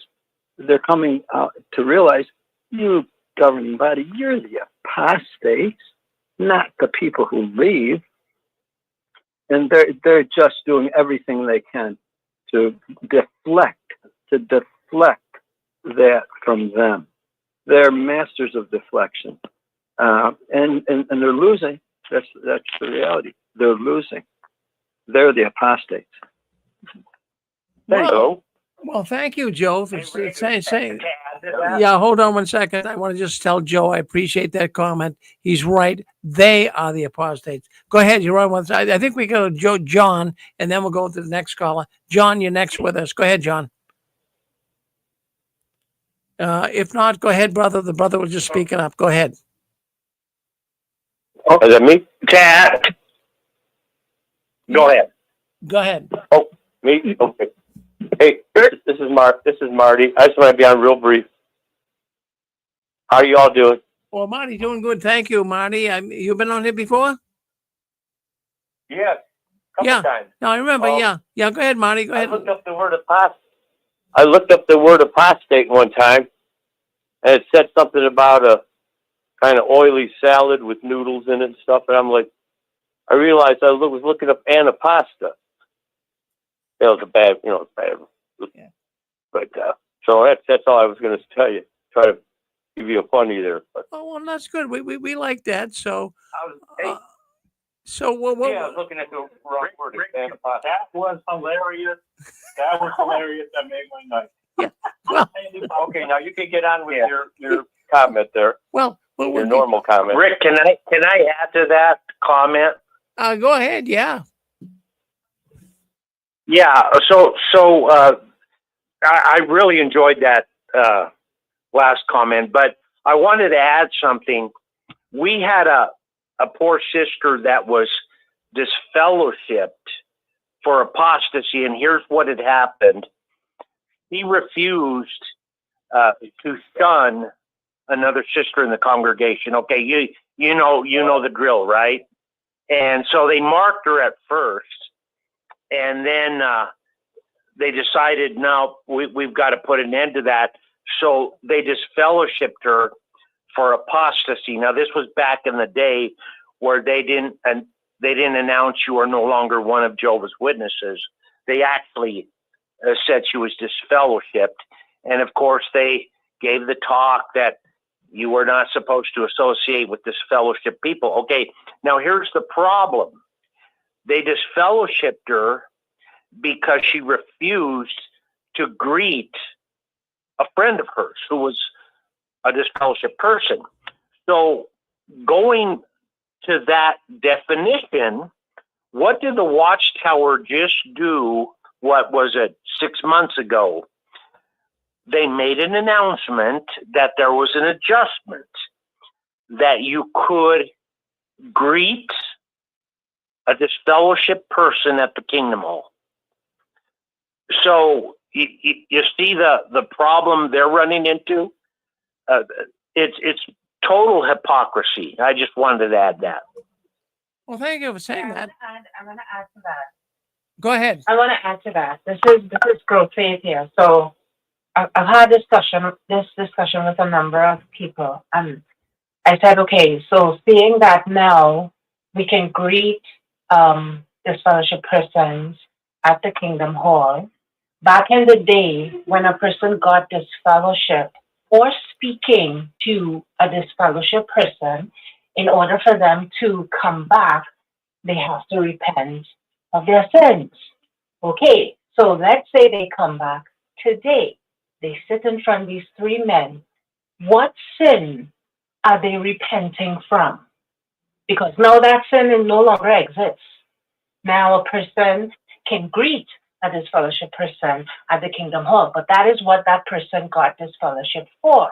If this person wants to return to Jehovah, what sin is he repenting from? Please, someone, please help me out with this question, because I don't know the answer to this.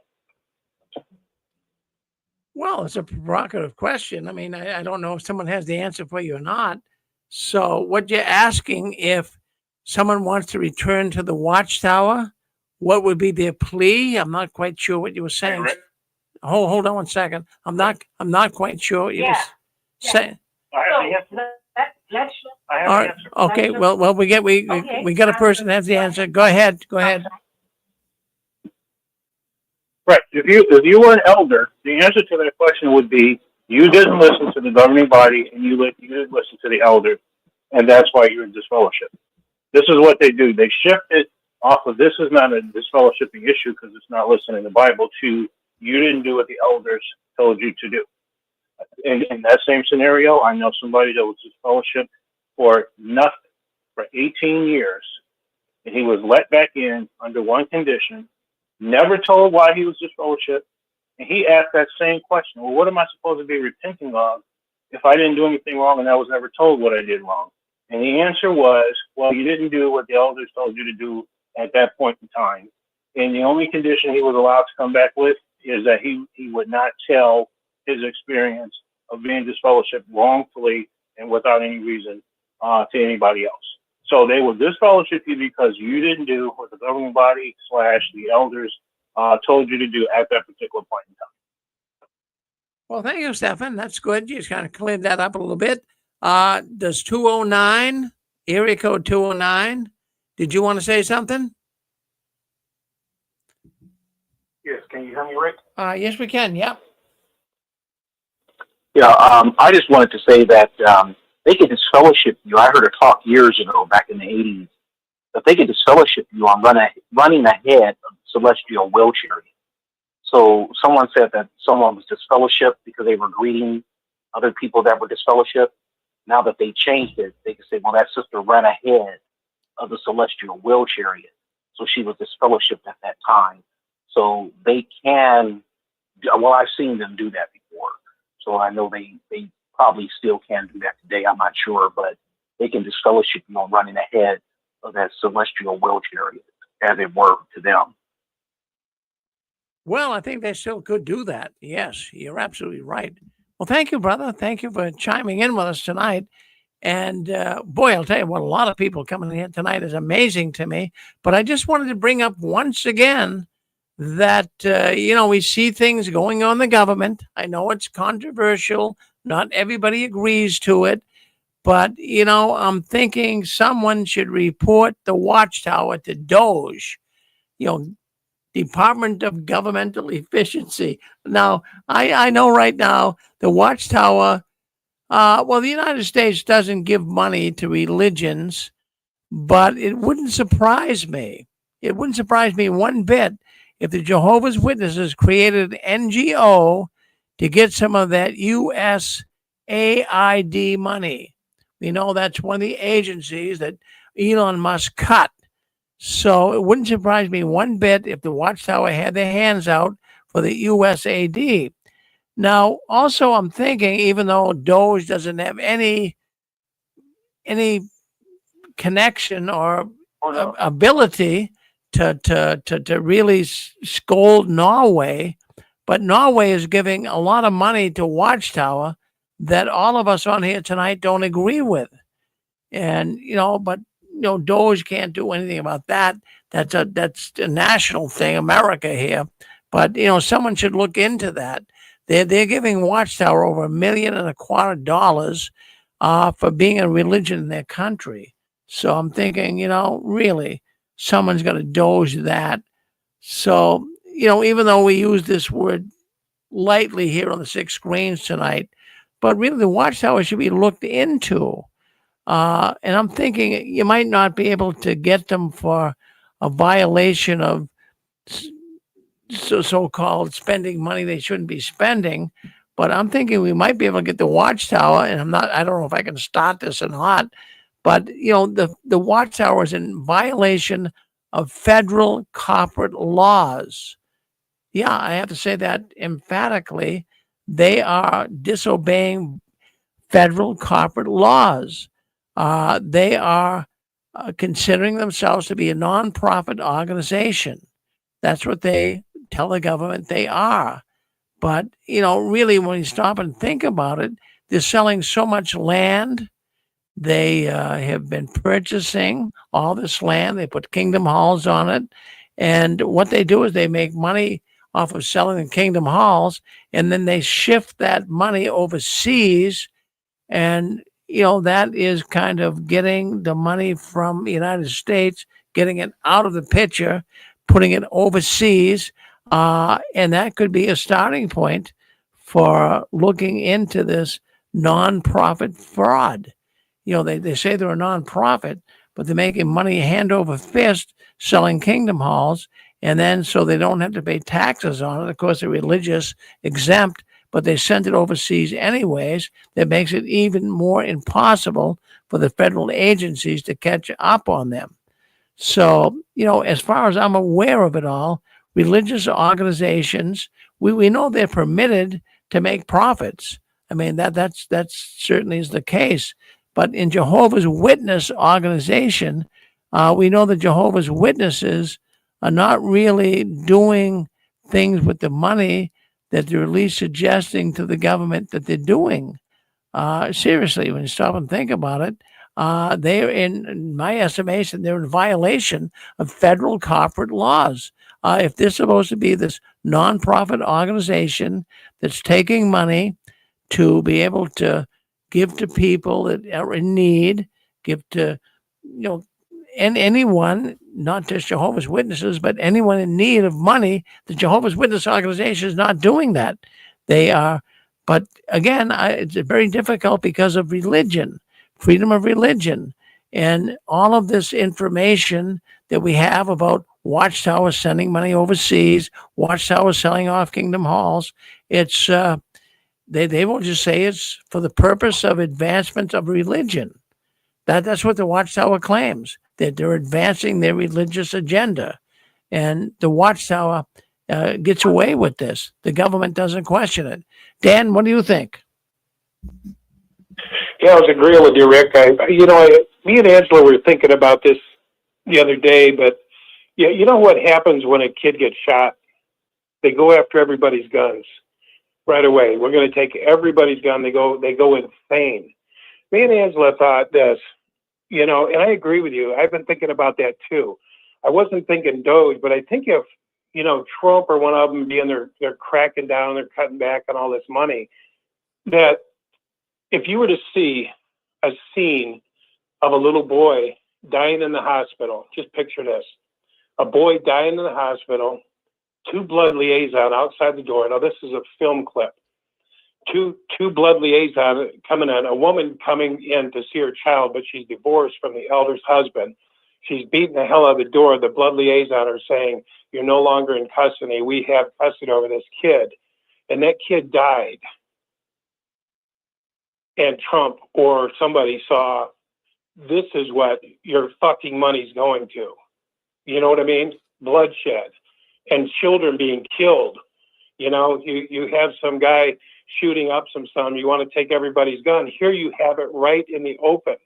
You have a blood sacrifice, and it is, because we have technology, we have blood, we have modern technology. But I thought that would be a hell of a scene for to play that to Trump. He'd say, who the hell are these people outside there? Oh, that's blood liaison. Well, what do? Oh, they tell people to go away in case the doctor decides to tear up the blood cards, right? Because they do that. I know people who are in the hospital industry, and if they see a blood card, they just rip it up, pretend they didn't see it. So the Watchtower knows that.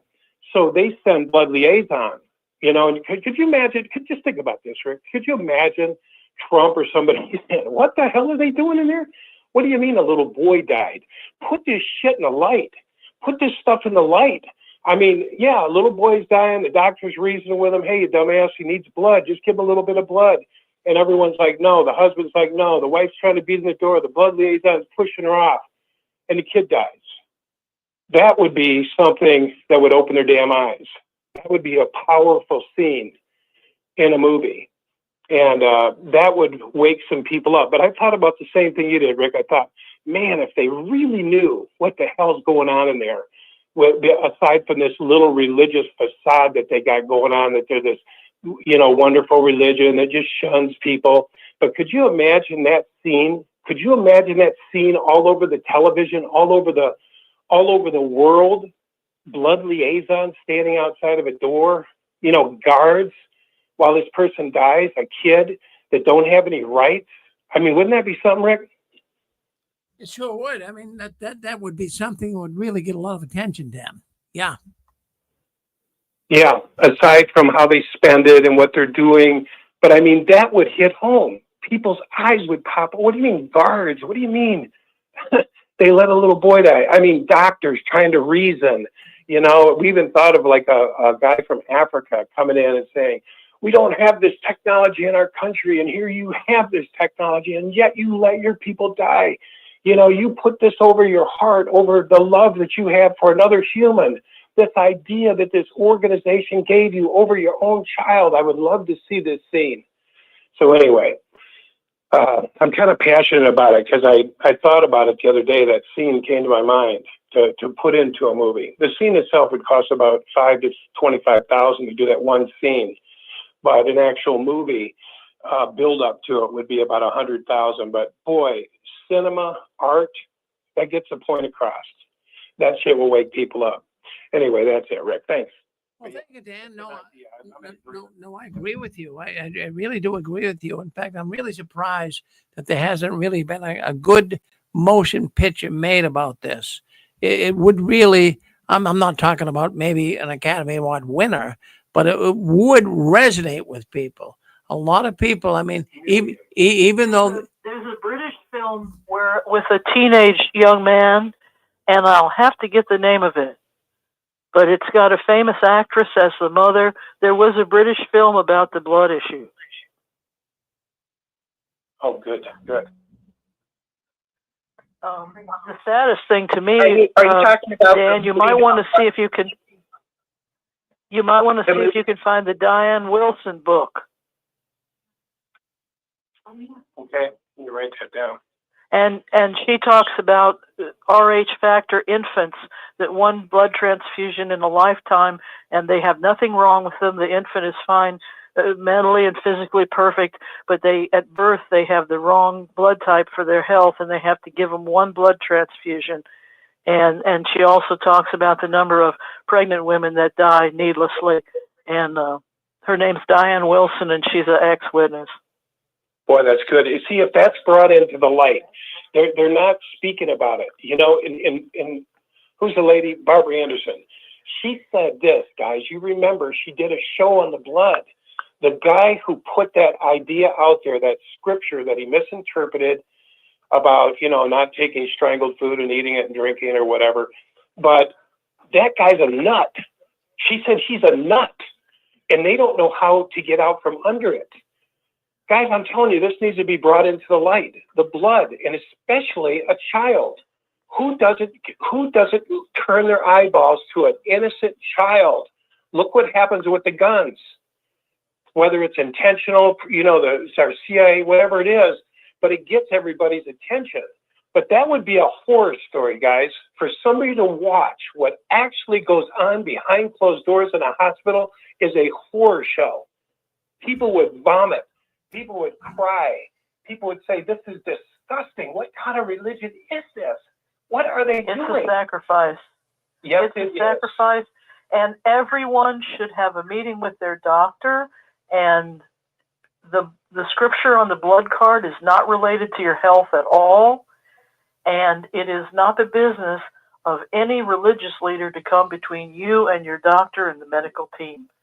And if you ask for a private meeting, even if you're still a witness, that is a hush-hush between you, your doctor, and the medical team. Yeah. Yeah, blood is sacred. Why can't it be used to save a life? You know, that's the argument. Well, blood is sacred. We can't use it. And you say you'll give your life for your brother, you'll give your this. Why can't you take your own damn blood, put it aside? Why can't your family put your blood aside? Why can't there be a scripture that says, hey, you know, if you're a Jehovah's Witness and you have a blood card or whatever it is, why can't you put your own blood aside and put it in a freezer and use it in case of emergency? Why don't they have precautions like that? But just to watch a kid die, to say he's a martyr, to say, oh, he stood for Jehovah, to use him in that way is disgusting. This is like stuff, guys, that the world it's criminal. Would grab them by the throat and shake them when they came to your door. They'd say, you people get up. Nobody'd ever walk into a kingdom hall again. Anyway, yeah. It's criminal how they do. And it has no medical backing. The risk with blood now is very low. There was some risk in the AIDS era, but it's very low now because I looked at the statistics on it. And they just have so many things that are not safe. And, of course, child labor. There's another one. But that's all I'm going to say about that tonight. Well, thank you, Pixie. Thank you, Dan, for checking in with us. We really appreciate it. But, you know, I got good news that's coming out of Canada. This came through just as we're speaking here tonight. And I'm really pleased to see that the Jehovah's Witnesses lost a court case in Canada. Now, the Jehovah's Witnesses appealed in British Columbia, Canada, a verdict that was holding, well, what it was with Jehovah's Witnesses do not want to share personal information with former congregation members. Now, if you were one of Jehovah's Witnesses up till now in Canada, and you said, I want to see my records. I want to see what the elders are holding on me. I want to see what they say about me. Well, they could kind of protect it, and they wouldn't have to tell you.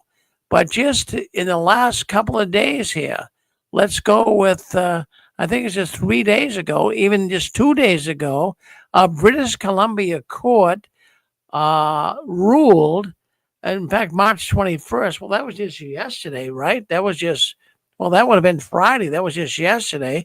A British Columbia court unanimously, they said that Jehovah's Witnesses would have to reveal the records if a witness, a publisher in the congregation asked for them. And this was all brought about by two Jehovah's Witnesses, former Jehovah's Witnesses, that is, that requested access to their personal information under the control of the Grand Forks, and Coldstream congregations.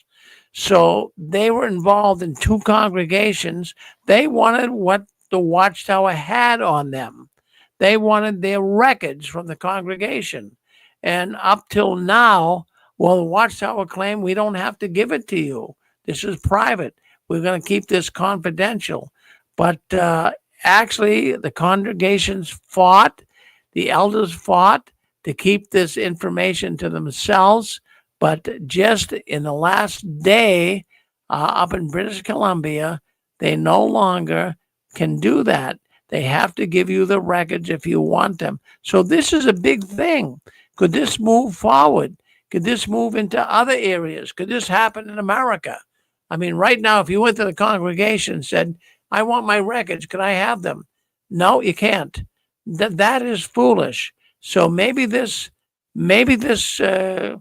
position that the court in British Columbia has taken, maybe it'll make it easier for us here in America. We'll see. But, I mean, isn't it something? You want your records, the Watchtower won't give it to you. But in Canada, they now have to do that. So I think that's a good thing. Isn't that something?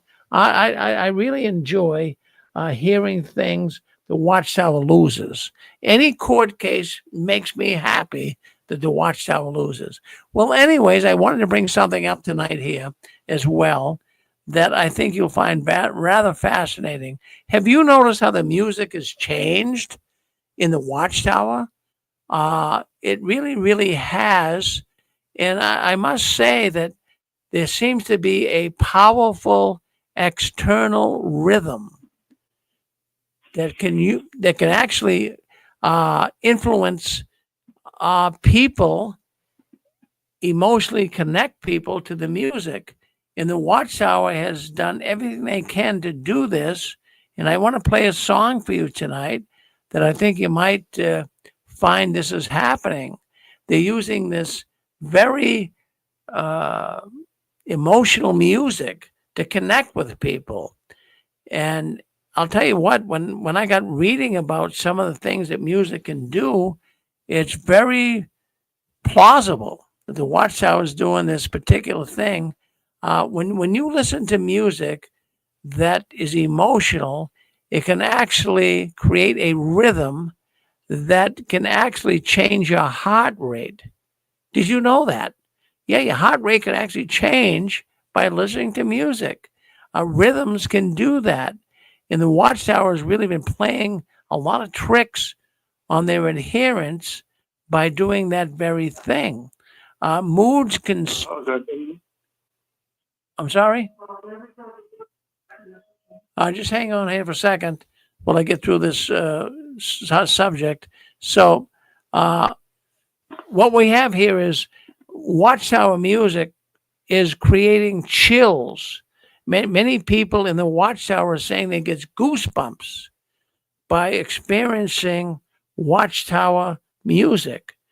Now, they have changed it. This is not the same music, if you're listening to this program tonight, that the Watchtower sang, 20 years ago. This is altogether different. It's very emotional. It's accompanied by strong emotional response. And actually, I have to tell you quite frankly, I mean, the science that is coming into play here, and the Watchtower knows the science behind all of this. There's a French word, it's called Frien, Frisson, Frien. And the Watchtower is using Frien in their songs. Now, Frien, you might be hearing this for the first time tonight, folks, and we can comment about it as well. I'm going to play one of their newest songs they just released. But the Watchtower is using what we call Frien.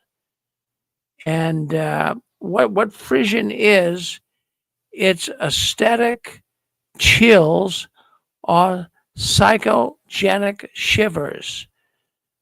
Did you experience this when you listen to certain music? You can get an aesthetic chill or a psychogenic shiver. Now, you say, Rick, what is that? Now, some music can really move you, right? I mean, there's certain songs you all like, and you get this psychogenic shiver. It's a sociological response, and it's connecting with you, and it induces pleasurableness. It induces intense emotional experience. The Watchtower has been studying this. They've been working with people to help them create songs that would create this frisson. Take it or leave it, friends. I'm telling you, this is what's going on in the Watchtower. These guys are getting very, very positioned on getting you to believe everything, not only what the governing body says, but even through their music. So what I want to do, I want to play. I want to play a song for you tonight. Let's see if we can get that up here tonight. I want to play a song for you, and I want you to hear it. So let me just do this. Let me bring this in. I'm going to share a screen. Now, what I'm going to do is I'm going to play this song. I want you to listen. This song is giving Jehovah's Witnesses, the brand new song, it's giving Jehovah's Witnesses goosebumps. Yes, in fact, many Jehovah's Witnesses are experiencing goosebumps by listening to this music. This is what they call frisson. Let's share it right now. Let me get in here. I want you to hear the music, and you tell me what you think. Hold on one second. Here's a new song. This song was just released by the Watchtower. Listen in.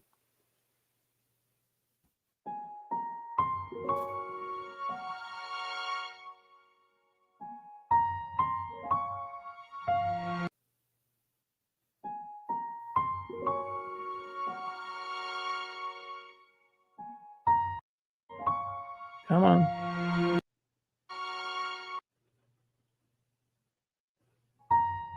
For some reason, we're not getting to play it. Give us a second. Give us a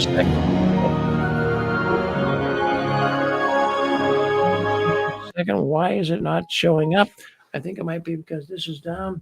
Maybe that's down. Give it a second. Let's see if we can't get this music to play. I want you to hear this brand new song by the Watch.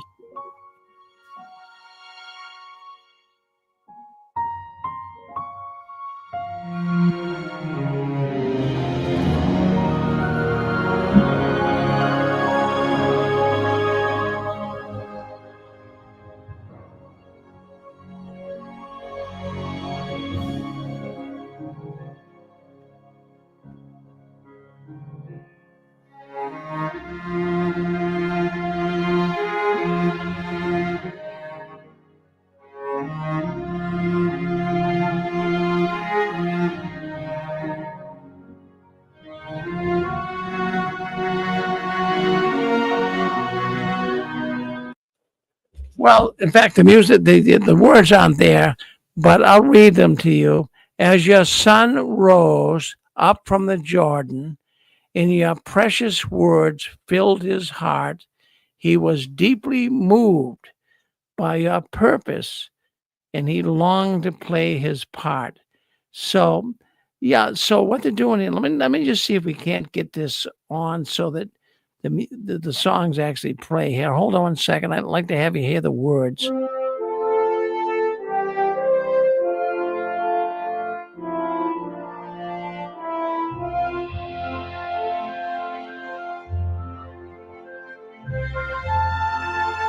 Well, I'm sorry that happened, but somehow the words aren't coming up. But the music is there. But I have to just say that this is really, Jehovah, our God, exalted in might, creator of life and provider of light, is very emotional. These are not the songs that you and I listened to when we were in the Watchtower. These are entirely different, and they are to stir the emotions. They are to get you goosebumps. And, the witnesses stand up at conventions and assemblies, and they sing these songs, and they get goosebumps. And they're accompanied by strong emotional response.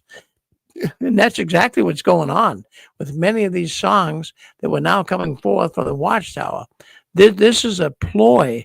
This is all changed. This is to get The new witness is attracted to all of this, and it's just amazing to me how many Jehovah's Witnesses are just standing and singing and thinking it's wonderful. What a wonderful organization. And they can do it all through songs. Songs can create emotion. Do you guys agree with that? I think you do.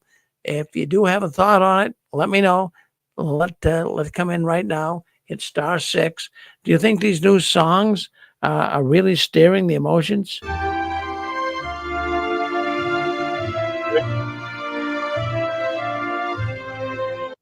Yes, go ahead.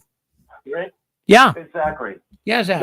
That last song, the one you're just playing, that's an old one. That's Jehovah's Attribute. Well, hold on one that second. Last one you played is number 1. Yeah. Hold on one second. Jehovah's Attribute. All right. Hold on one second. This is brand new. This one. It's they don't sing that one, here. The one. Oh, that is different. That one is different. 161 is different. That sounds new. Mm-hmm. This is brand new. This is brand new here. Yeah. But as they're playing the music, I'm going to read you. I'm going to read you what the words are.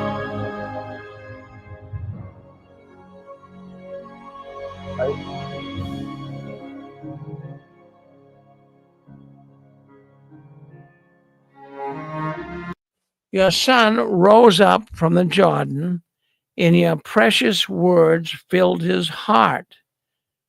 He was deeply moved by your purpose, and he longed to play his part.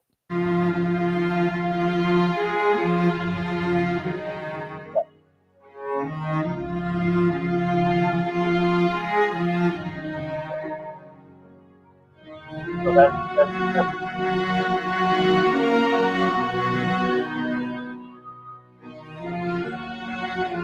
But I hope you can just hear the music. That's beautiful. I'm getting the clip. Are you getting Are you getting goosebumps, Zach? Are you getting? You know something?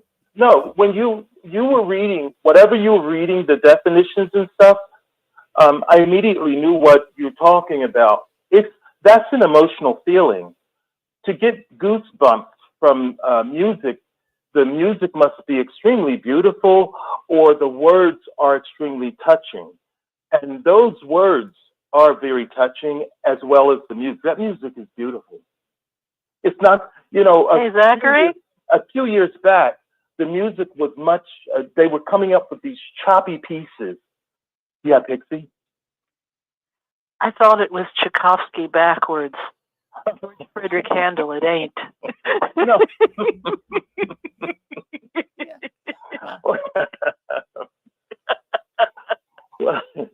Handel. Listen to. I loved it. That's what I say. George Frederick Handel, it ain't. Well, listen to a little more. Listen to a little more. Appreciate it.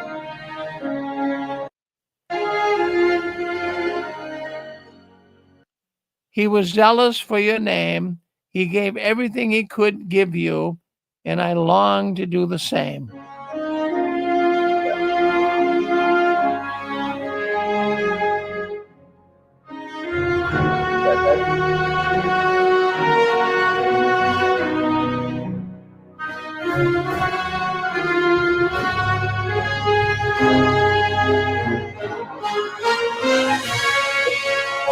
Sorry.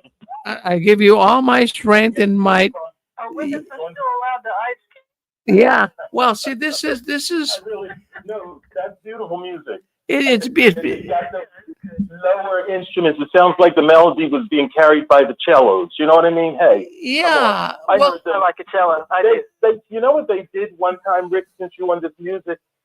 I don't know if you've ever heard the Wagner Tannhäuser Overture. Oh, yeah. And what they did was they took song, it was in that pink songbook, song number 104, The Heavens Declare God's Glory. And they modeled it after the Tannhäuser Overture. It was all melody of the song itself that was in the songbook, but they copied the strings in Tannhäuser Overture. It's this, I guess you would call it a cascading melody constantly dropping, and it was beautiful. They did it for district convention, and it was back around that time they did the Jesus Christ Superstar thing. It was beautiful. They were copying Wagner. They weren't stealing it, but they were modeling that song after Wagner. And this piece that you just played is beautiful. I'm sorry. I start getting something on my arms I could feel. I hate to tell you that. Well, no, but yeah, go ahead. Rick? Yeah. Yeah, this is Scott. I was just interested on that word. I looked it up a little bit. You probably, I know you did. But it talked about the fact that it's an intense, emotional, and psychological response triggered by moments like a powerful crescendo or unexpected chord change. And it says it's actually linked to the brain's reward system releasing dopamine, a feel-good chemical, of course. So, yeah, I do believe that there could be some effort to control, and music, even, music I listen to can make you feel bad, or, you put it on, a certain song comes on the radio, it lifts your spirits, and you suddenly feel better about the world, and then other songs can remind you of someone that's passed and evoke emotions of sadness. So I don't doubt that they're not trying to do this as a means of manipulation. Well, Scott, I think we do better with. I think we do better with former ex-witness virtuosos. I think Peter Green's guitar work is exquisite, and I think Prince is exquisite. So we can stay home and listen to exquisite spiritual music at home. Do you remember that song, Life Everlasting? I always found that to be a very moving song when the congregation or an assembly would sing that song, Life Everlasting. Yeah. Well, Scott, they really up the ante here. I mean, really, listen to this. This stirs the emotions.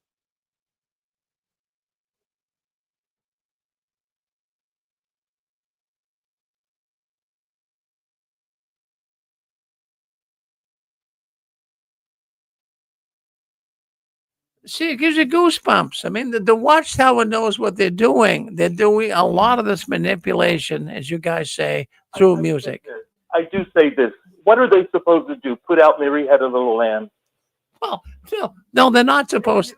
Well, yeah. Well, you're supposed to put out. If you're going to write music, it's supposed to all music is supposed to do. Music, no, I don't know what it's supposed to do. Music does something to you. Well, yes, it does. But let's go with let's first of all start with pure Christianity. Let's start there. I mean, one of the most popular songs ever written is "Amazing Grace." You know that, Zach, right? Now that's a Christian song that stirs emotion. Does the Watchtower play that? No, they won't touch that with a 10-foot pole. Amazing Grace has wonderful words, and I think the emotion there is that a wretch like me, in spite of what I've done, I'm viewed favorably now. It's the words in Amazing Grace. It's a person that changed his path. Yeah. Mm-hmm. Well, I'll tell you what. But what the Watchtower did have, when I was first learning how to play the piano, I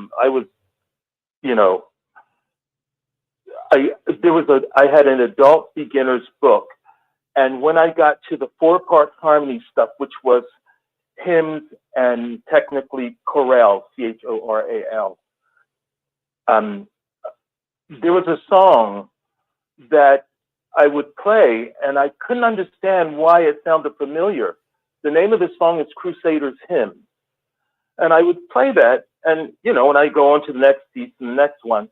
But that one sounded familiar. And one day I got, we were cleaning out the Kingdom Hall, and it was a green songbook that fell out. And so I took that home with me. And I found the last song in that songbook, song number 91 was Blessed Zion. And it was the same music for Crusaders Hymn, just a different words and a different name. But it was Crusaders Hymn, Blessed Zion, in the Green Songbook. Mm-hmm. So it must be something I had heard before. And, you know, here I am now playing this hymn for music lessons, and it's hitting something, and I realize it's something that the witnesses used. They got rid of all of the songs that were written by non-witnesses when they did the 66 songbook, they said. Well, Zach, I want to tell you, and I do appreciate what you said, because it makes sense to me. Well, why would they want to make a song that's not really exuberant? Why would they make a song that's not going to touch your emotions? You're saying that's what should be done. So I agree with you. I agree with you. But isn't this a little break from what they did do? Now, I'm not saying it's bad that you would move on and do something different. Yeah. I've always felt they had beautiful music in songbooks. They've got there have always been beautiful songs in their songbook. Like the words or not, a lot of the songs have been beautiful. I do know that I did feel that like 10, 15 years back, they started having a lot of choppy sounding songs. But that one, they got the idea on. They got that one great.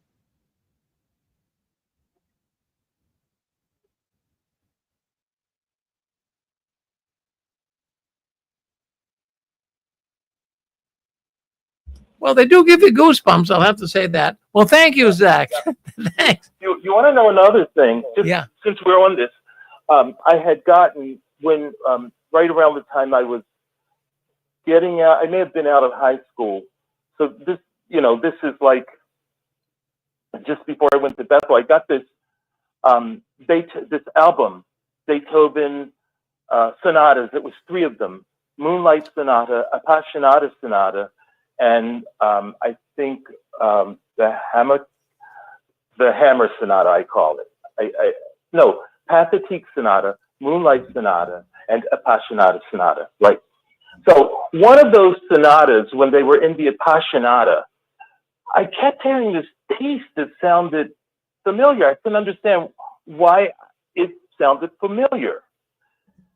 And so, you know, at the time we're in the Pink Songbook, and then I told you about that Green Songbook that fell out when we were moving to another Kingdom Hall and we were cleaning up. I found that in that songbook, there was a song that used the melody from the Appassionata Sonata by Beethoven. And in the Pink Book, it became that song that says, when Jehovah declared that a deluge should destroy wicked men long ago.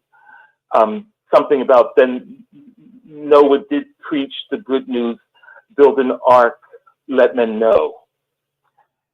So in the Pink Songbook, what they did was, even though they changed the melody, they used the exact same timing.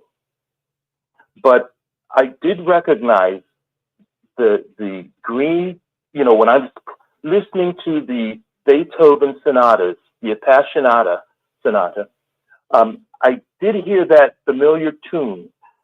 It came from the Green Songbook. They had used the Beethoven melody in the Green Songbook. So if your homework this week is to listen to the Beethoven Appassionata Sonata, it's 3 movements, but I think it comes in the first movement. Listen and see if something sounds familiar in there to you. Well, I'm going to do that. I'm going to do that tomorrow, Jack. I'm going to definitely do that tomorrow. Get it? Well, hold on. All right, we got to move on here. We got to really move on. Let's just play. Good talking to you, Zach. Check out Peter Green. Go ahead. We'll allow that last caller to come in. Go ahead, caller. Yeah, hi Rick. This is Randy. I just saying, I was watching on YouTube, and I know you were playing a song, a Kingdom Melody song, but it wasn't coming through on YouTube. But so it may already had those words. What I wanted to say was today I went to a funeral at a Kingdom Hall, and they played this new song. I had never heard it before, and it was kind of like being in paradise and the resurrection and all. I mean, it'd make you feel good if you believed everything they told you was the truth. But what really got me, they kept saying, "It's just around the corner. It's just around the corner." That was kind of the chorus of it, and I thought, oh my God, it's been around the corner since I was a little boy. Well, that's exactly right. Everything's been around the corner since you were a little boy in the Watchtower, Randy. Well, thank you for saying that. I'll play a little clip here on my other computer. Let's see if it comes through. Let's play a little bit of this new song by the Watchtower, "To Do Your Will Is My Delight." Listen in.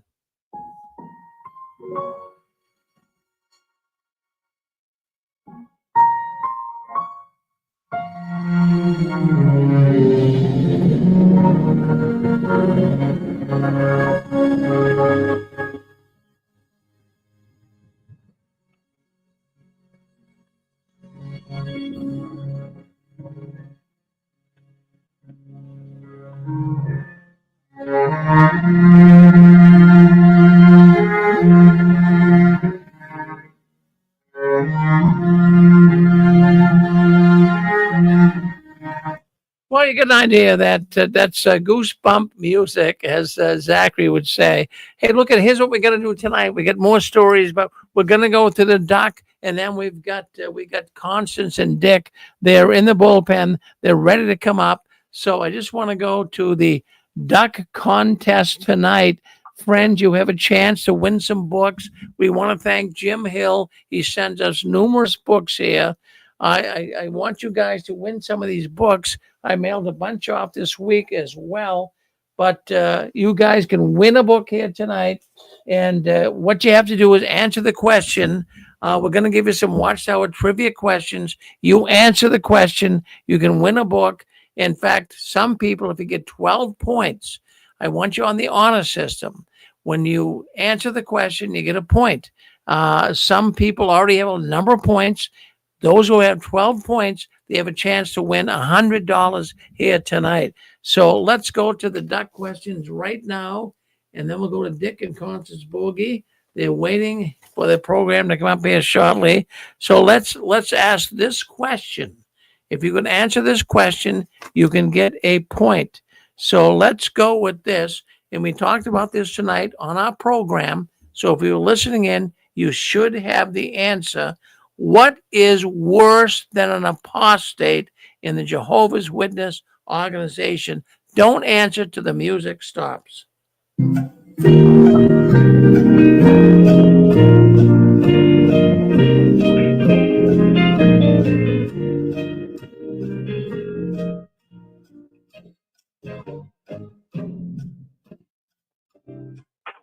Okay, so what's worse than a Evil says 7. I said 15. 55. I'm gonna go. The first I heard was 15. Who was that? Zachary. Zachary, what's worse? What's worse than an apostate in the Watchtower? I do think you did this in a previous week recently. Evil slave. Yeah, I'll give you the point. Take a point, Zach. So you're climbing the ladder already, right? All right, take a little. All right, take a point for that. All right, let's go to the next question here. In the 1920s, and specifically in the 1930s, the Watchtower tried everything they could to proclaim Jehovah's message. Now, one thing they did is they drove around the city in a car. Now, what did they put on that car? What did they call it? And how was it to work? Answer after the music stops.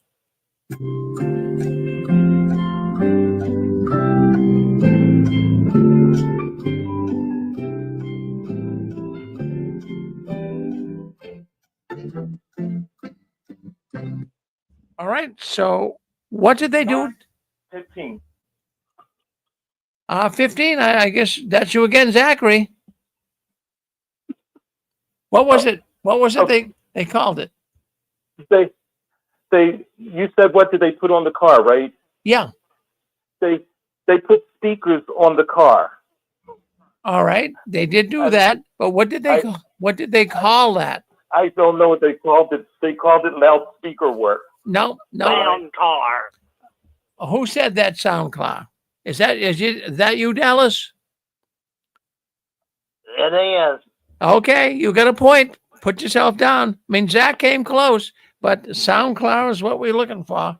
Okay, let's go to the next question. Okay.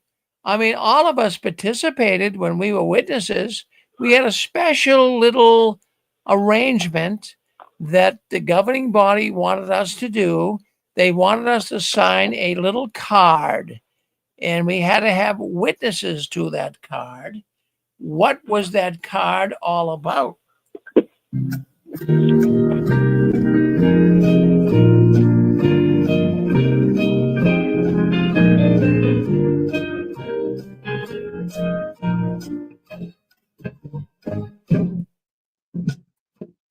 Okay, what was that card? Oh, hold on. We need a number. I did hear a woman on. Hold on. I did hear a woman on there first. What you have to do is call a number out. I didn't hear that, but I did hear the woman. Is that Nadine? All right, hold on. I think it was Nadine. Nadine, what's the answer? The blood card.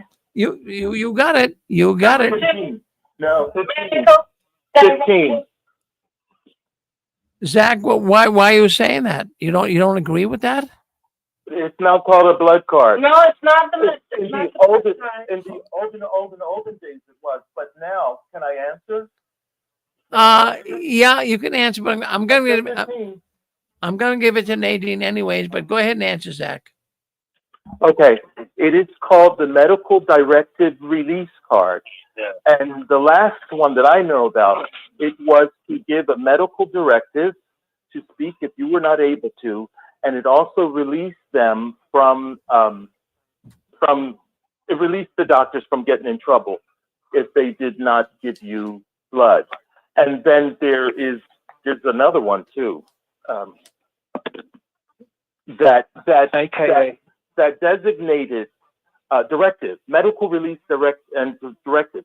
It designated someone to be your power of attorney, someone to speak for you if you're not able to medically. Well, that was but we all knew it, as Nadine said. And thank you for the update on, on exactly what it was called technically. But we all knew it as the blood card. Nadine, take a point, okay? Okay, thank you. All right. So do I get a point for saying medical directive release card? I'm going to take a point away from you for making it confusing. No, I'm only kidding, Zach. No, thank you. I'm not going to give you a point for that. But I probably should. I probably should. Not going to. Well, I think maybe I should. Medical directive. Well, it is in fact. Really? I think I'm going to. I've been talking over the judges here. We're looking at this, and they're saying, give it to Zach. One person here is saying, don't give it to Zach. Another person says, give it to Zach. We're going to give it to you, Zach, okay? Thank you, Brother Sarah. Okay, you got it. All right. So let's go with another one here. All right. Okay. So anyways, I want you to name one. Now, the Watchtower has gone to the Supreme Court numerous times, but I want you to tell me what was the landmark Supreme Court decision that the Watchtower celebrated, and they really use it today to show how they are so superior, even when it comes to governmental decisions. Listen in, tell me what that Supreme Court decision was.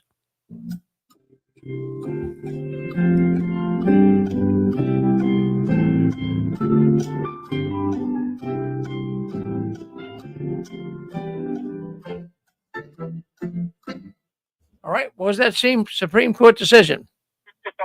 15. I'll go with 55. 55, go ahead. It was the decision in connection with saluting the flag.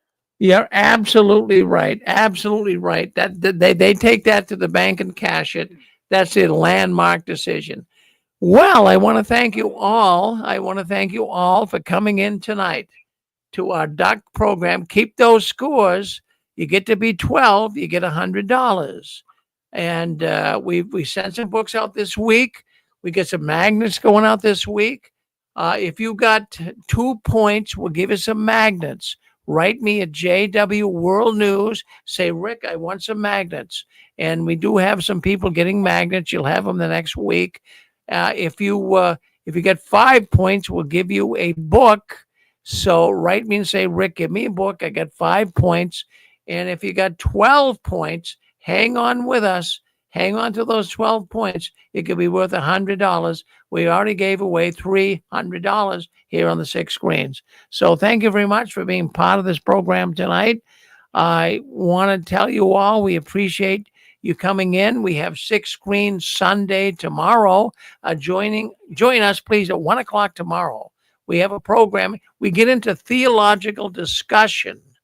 And it starts at 1 o'clock. So if you're into theology, you're into false prophecy of the Watchtower, join us tomorrow beginning at 1 o'clock. Same YouTube and Facebook channel, same telephone number and everything else. So come in tomorrow, begin at 1 o'clock. We have a program called Knowing God After Leaving the Watchtower. And then we have a program at 2 o'clock with Anne Marie, and that is ex-Jehovah's Witnesses share their story of being in the Watchtower. So that'll be tomorrow at 2. And then we do JW World News at 3, Sunday edition. And then we go to the Christian Court. You know, there's a lot of questions that Christians have, sometimes peculiar, but we answer them on the Christian Court tomorrow at Sunday, tomorrow at 4 o'clock. Actually, 4 o'clock, yep. And then we go to Jay Hess. He can answer your Bible questions. Any question you have on the Bible, Jay can help you. He was at one time associated with the Watchtower writing committee, and he knows a lot about the Bible. He can help you tomorrow. Join us tomorrow on 6 Screens Sunday. Well, I want to thank you all for coming in here tonight. I want you to keep standing tall. Don't you ever give in, up, or out. Keep waving the flag of victory. And the last one, leaving the Watchtower, please turn off the new light. We're going to Dick and Constance Borgie. Stay with us. Stay on this channel. They'll be up in a minute or two. Thank you.